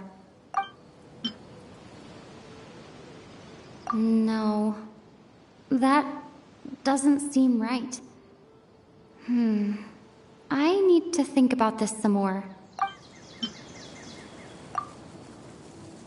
Oh, right! That's exactly what Atosa described! Come to think of it, every time we talked, it always seemed to be around dusk, just like right now. Time always passed by really slowly. Even when it felt like we'd been talking for hours, the sun would still be at the same position in the sky. Yep, that has to be it! This is definitely Atosa's memory. Yeah, that's where they'll be!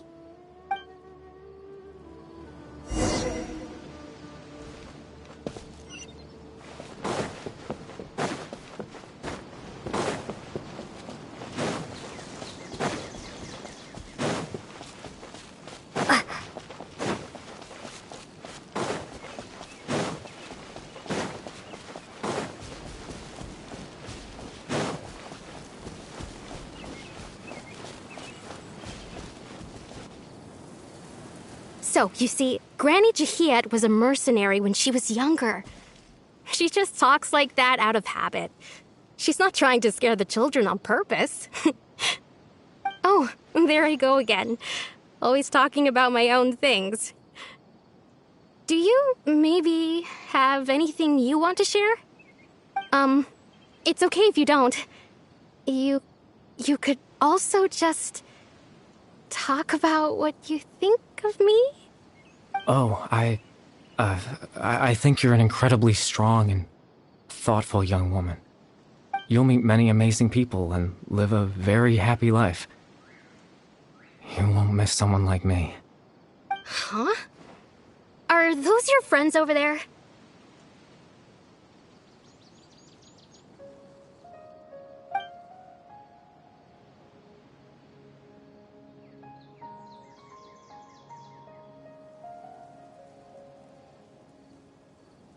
Oh, right!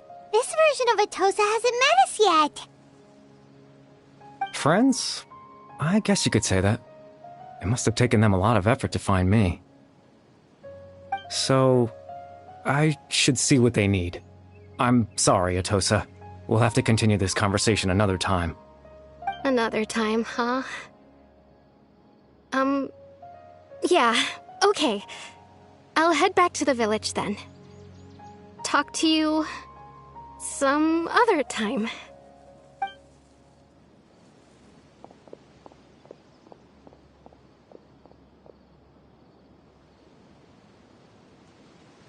It's nice to see you, Traveler.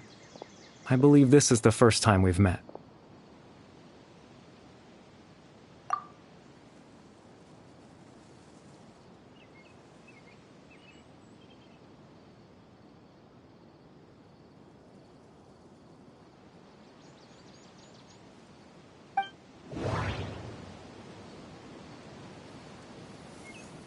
The founder of the Abyss Order.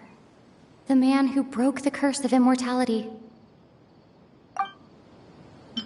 Born into abject sorrow, he shall now become the Loom of Fate.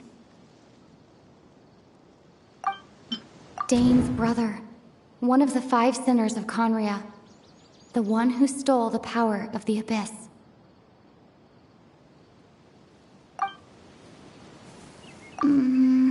No. That doesn't seem right. I need to think about this some more. No. That doesn't seem right. I need to think about this some more. You're... Kari Bear Alberic. Oh. You know me? That's quite the surprise. I don't believe I've met you before. Oh, I see. It was the memory, wasn't it? Your sibling's memory. You saw... the me from back then. This is Atosa's memory. I came here to say goodbye to her. But I suppose I'll just leave her a message instead. Come, let's find somewhere else to talk.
I suppose you could call it the realm of my consciousness.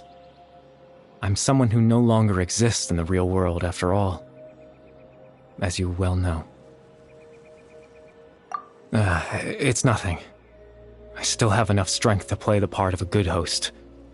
I've always hoped that I'd get the chance to talk to you like this, and now, the time has finally arrived.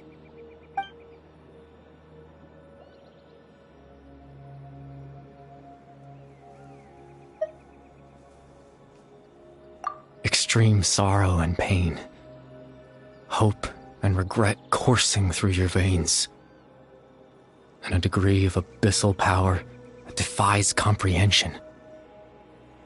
Father told me that once I possessed all those elements, I would become the loom of fate. But, despite his intentions for me, I never truly became the loom of fate. I was merely used as a means for its construction. In truth, I died the moment I set everything in motion. The person you see before you now is nothing but a remnant of consciousness left over within the loom of fate.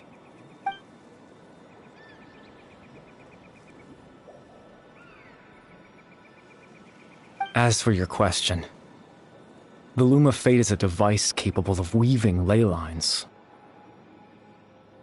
In its primitive form, it can only be used to create and implant memories. But, as more of it is completed, its power becomes stronger and stronger, until finally, it has the power to weave real ley lines of its own. Once fully completed, the moment it gains the power to weave ley lines, it loses the lower-level ability to influence memories. But it also becomes a tool that can change the entire world. Yes, I have the ability to control the loom in its semi-completed form. I suppose you can think of it as a form of compensation. After all, its existence cost me my life.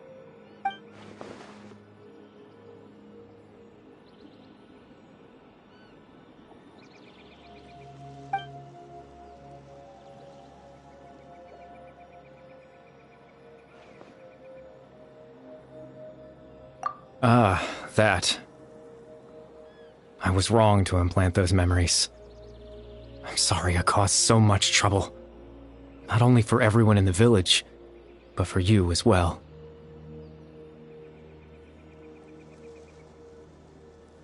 I just wanted them to feel like I once existed in this world. As if I had a chance at life.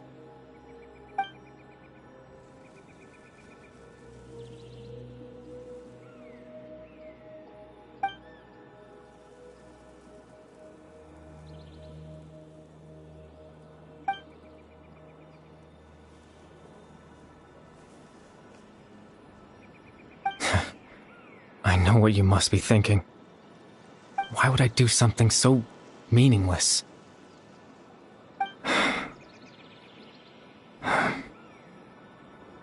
But I just couldn't accept it. I had to know what it would be like if I had my own life. What kind of person I would be. What other people would think of me.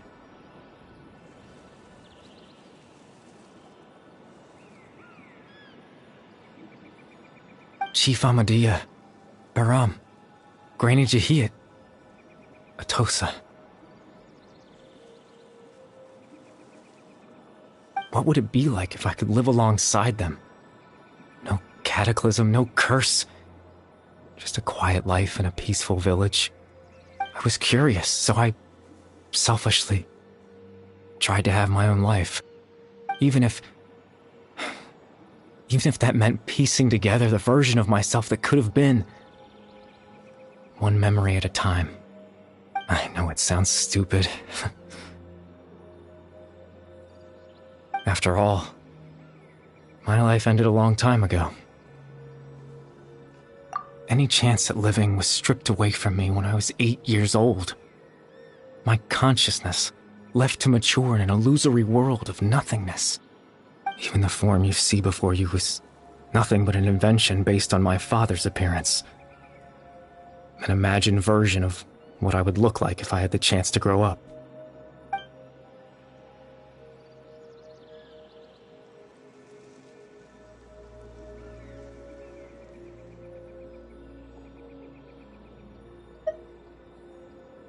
I know. But there's nothing I can do to make them find me. If I could exist in the real world, I would return without a second thought and surprise them with the suddenness of it all. But, well, that's not possible for me.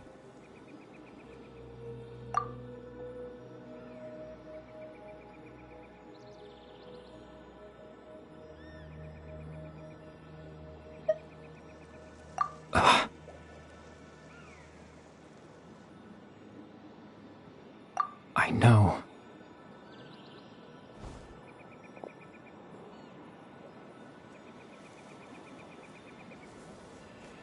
Captain Dainsleif. Twilight Sword, you mean? No need to meet up with him. Things should already be settled on his end. Exactly. As someone who could only exist in people's memories, the fact that I'm able to talk to you in my consciousness like this can only mean one thing. The loom of fate has already been completed.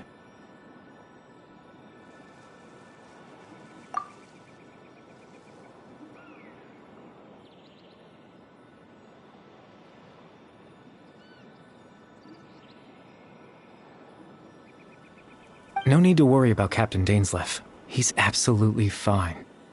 The only reason he lost the eye was because I happened to guess exactly what he was planning. Captain Dainsleif has had the eye inside his body this whole time, hasn't he? His plan was to lure the Abyss Order to a false location, capitalizing on their pursuit of the eye in order to have the chance to confront the prince. He would then hand the eye to you and tell you to take it away from that location. That way, Captain Dainsleif could accomplish his own goal and ensure the safety of the eye all at once. A very thorough plan. That's right, because in his mind, he had given it to you already.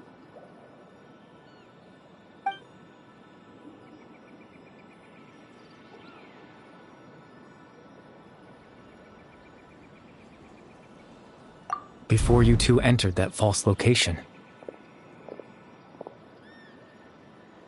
Traveler, wait. Hmm?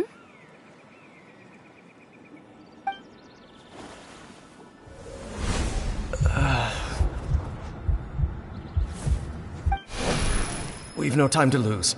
Let's head inside.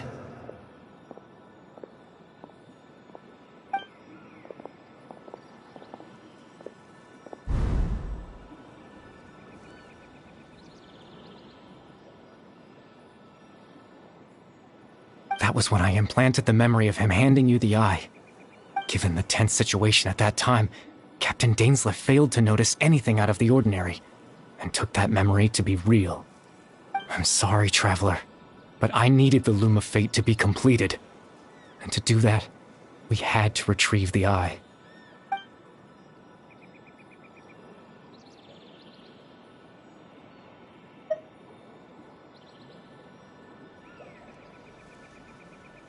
I promise I'm not trying to conceal anything from you, but I truly have no idea what the Prince is planning. Tevat's ley line system is deeply entrenched in the planet. Creating new ley lines can neither replace nor extend the ones that already exist. In the face of everything they could be planning, I fear I'm too insignificant to even get a glimpse of the bigger picture. In any case, I had my own use for the Loom of Fate, and my goal, at least, has been achieved. You remember my father, don't you? Clotar Alberic. I believe you saw him in your sibling's memory. After he used the power of the Abyss to restore consciousness to my hilichurl form, I suffered from an indescribable level of mental anguish.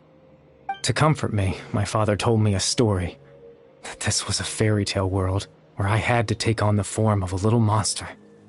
That story managed to dispel my fears, even if just for a moment.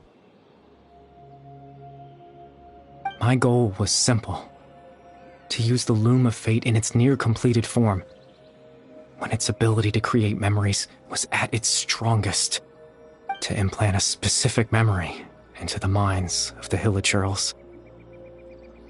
In that memory, I would tell them a story, just like my father did for me. It was a story of fairy tales and love.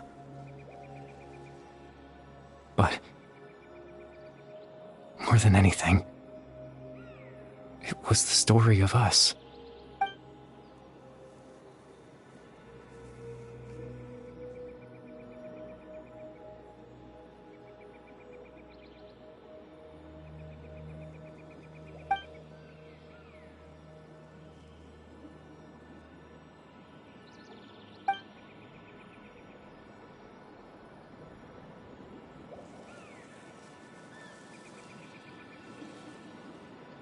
I can't change the world. Not when I lost the very right to exist within it. Implanting those memories, that was the most worthwhile thing I could offer. All that's left of my existence is a wisp of residual consciousness tied to the Loom of Fate. In truth, that trace of my consciousness should have dissipated long ago. My goal was the one thing that allowed me to hold on all this time. But now, the bedtime story is finished. And it's finally time to rest.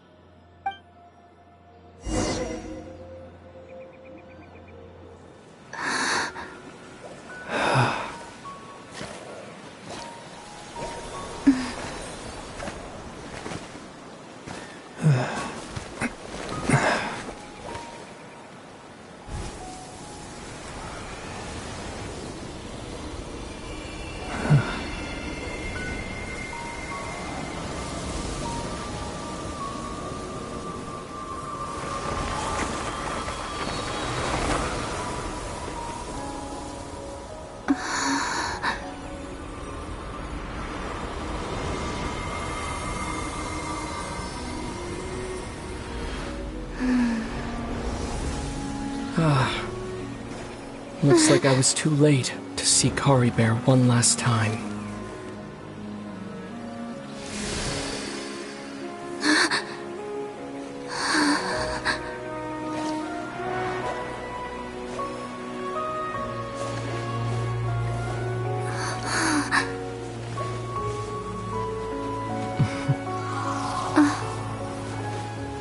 Kari Bear's consciousness is gone, and this space will soon disappear along with it.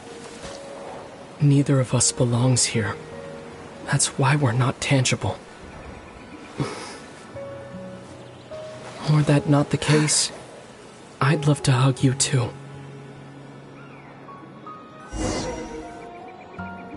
Well, how about a conversation?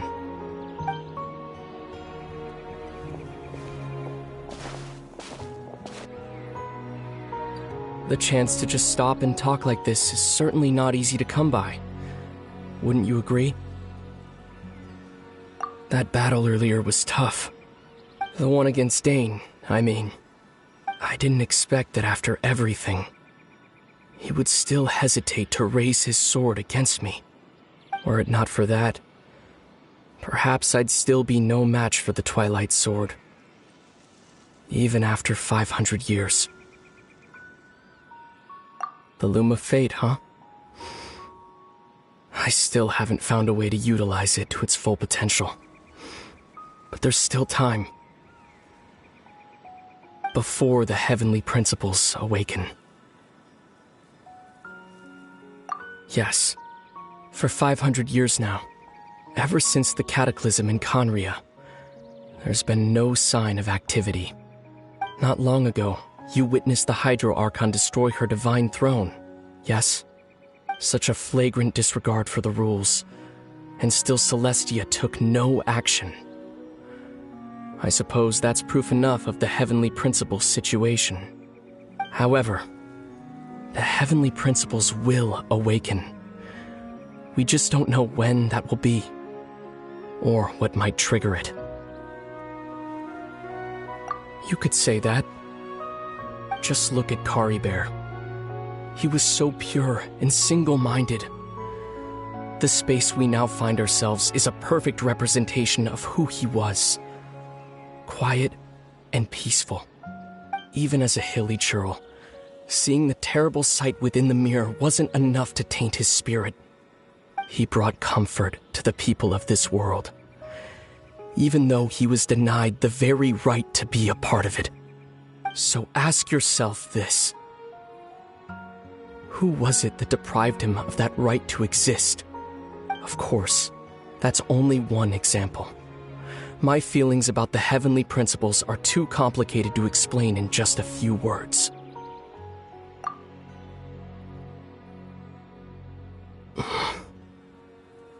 Lumine?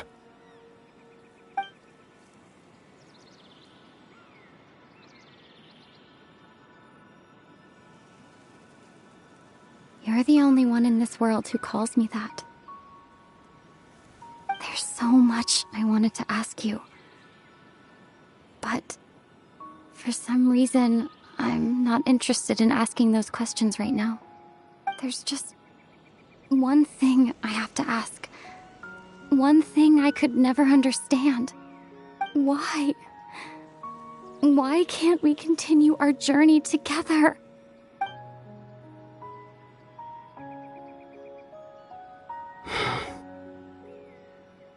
At the end of my journey, I arrived at a place known as the Sea of Flowers at the end. Do you remember? A long time ago, when we traveled between worlds together. You told me you wanted to find a place in the universe where that one flower was in full bloom. To have a place like that suddenly appear before me? Well, would you think of that as a coincidence? You mean? I miss you too, Lumine. But as this war continues to rage, and as I continue to seek that final answer, I don't even know how to face myself sometimes. Let alone my own sister. What's going on? This space has lost its tether. I doubt it'll be able to exist much longer. In fact, aside from our ability to physically interact with each other, there's something else you should know about this space.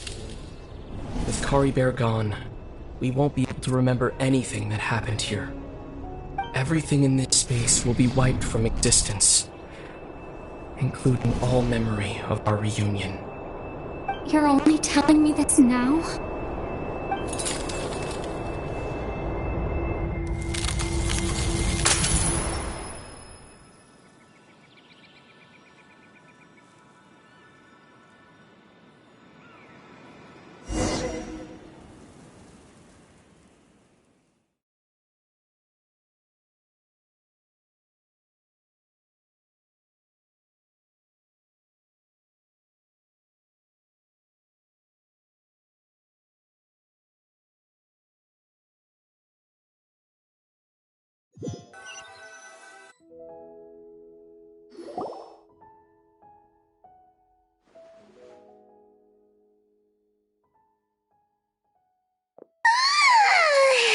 Still so sleepy.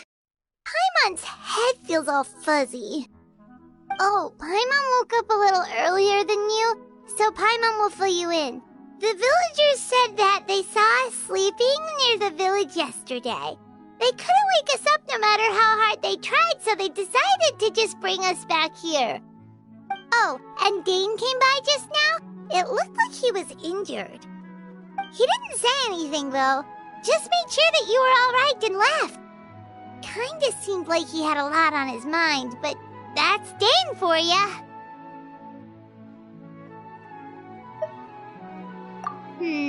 Let's think for a second. We were in that memory, and we saw that guy you called Kari Bear.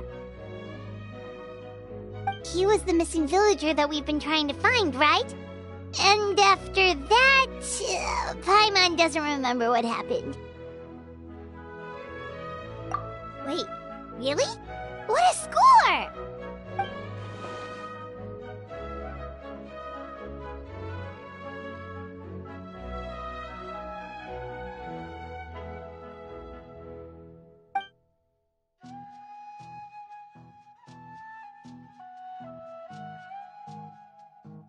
Well, what happened after that?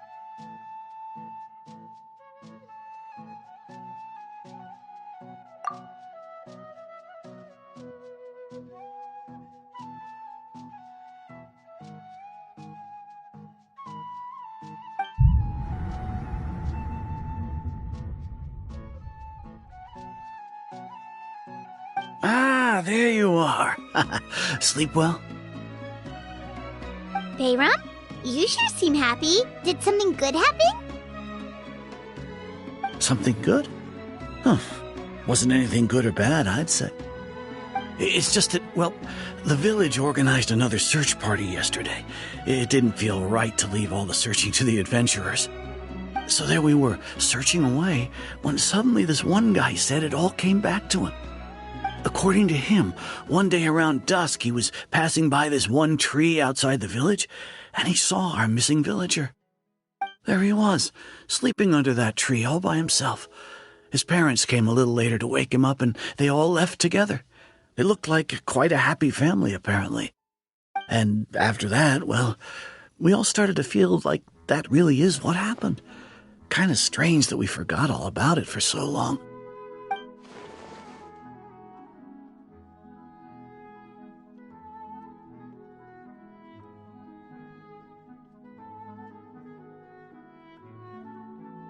Oh, and we also remembered his name, Kari Bear. Now, that's not a name you hear every day. Would have been helpful if we remembered it sooner. Well, I hope he's happy wherever he is, and we're all relieved now that we know what happened. Seems like everyone thinks Kari Bear left the village.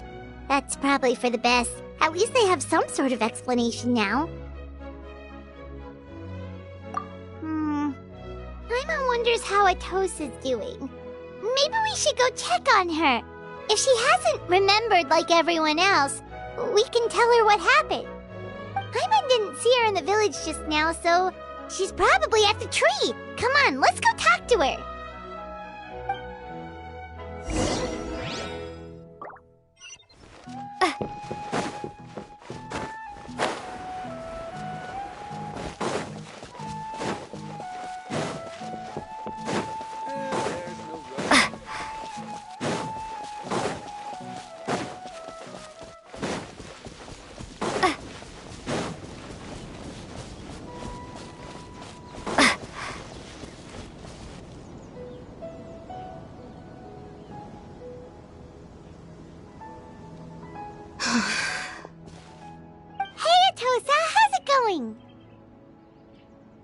Oh, it's you two. I was just about to go looking for you. I wanted to thank you. I was part of the search party, so I remember what happened to Kari Bear now. Honestly, I just can't believe I forgot something so important. It's funny, but I have this feeling he told me the same thing. I just can't seem to remember when.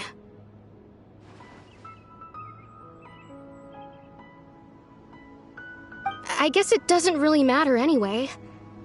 Life is made up of a series of memories. As long as I hold on to our time together, he'll always be a part of my life. I'm just happy I got to meet him. So, who cares what happens in the future, right?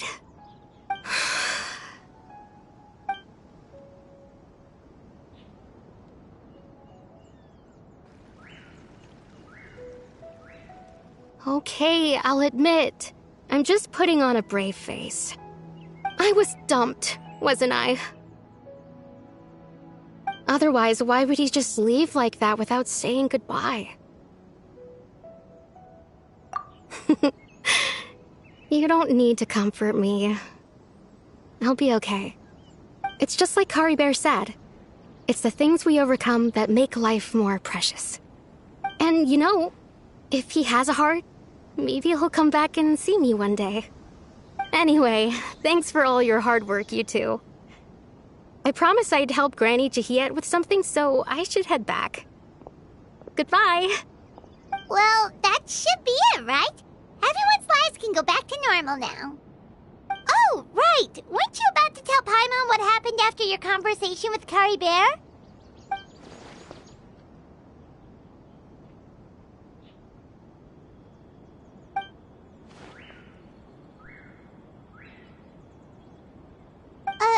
A picture?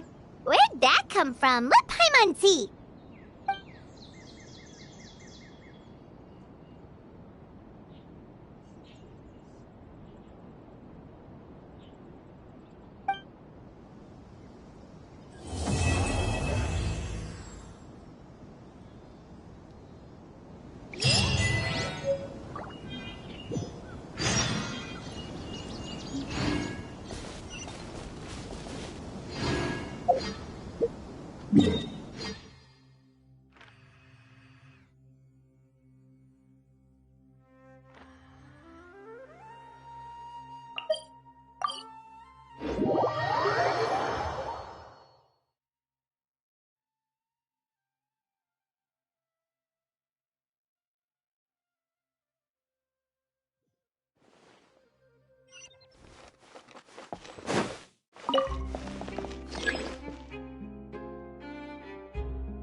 Wow, time flies! Just like that, it's time for us to embark on the next phase of our journey! We need to head to Natland next. Neverlight called it a nation of dragons, but that description doesn't give us much to go off of. Exactly! Even when Inazuma was completely closed off, we still managed to run into people from there and other nations. Huh. Could it be that there are no humans in Natland? Yes, yes! That look of surprise and excitement is perfect! Hold it right there. Now look at the camera, and big smiles on 3. Ready? Okay, just make sure you get Paimon's good side. Wait, hang on a minute! What's with the photo shoot, Charlotte? Well, I heard you two were about to leave for the next part of your journey. After everything you did for Fontaine, the Steambird simply had to follow up on a scoop like that. Oh, I have a feeling we're going to be short on material once you're gone. Oh, so you knew we were leaving. We don't need a big send-off. That's not really our thing. Yeah, that's definitely not your style, but we got to thinking. And, well, a little change never hurt anyone, right? We? All those obstacles we overcame side by side. Feels like it was just yesterday. Don't be a stranger now, partner. If you encounter any troubles along your journey, you need only let us know, no matter the distance between us. Partings are inevitable, of course, but distance makes the heart grow fonder, right? One thing will never change, though. We'll always have the memories we made together during this time. Whoa, you're all here! That we will. I'm looking forward to hearing about your future adventures, so make sure to stop by and tell us about them sometime. Well, in light of your impending departure, shall we take a photo together? Ooh, great idea! We even have a professional photographer with us. Charlotte, would you do us the honor? Leave it to me. Just give me a moment to set the camera up.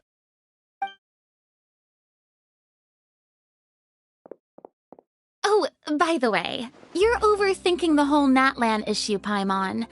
Natland has human inhabitants and its own unique culture, just like Fontaine. It's just that, because of their local customs, the native people choose not to leave.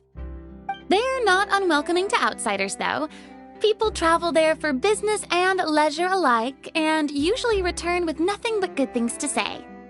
Many members of the Spina have visited in the past, too. Well, that's a relief.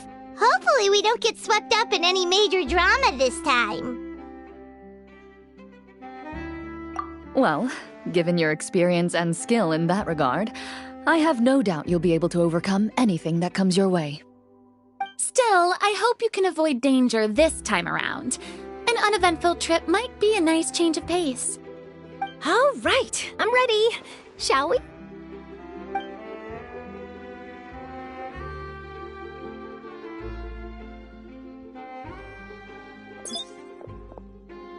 Well then, traveler.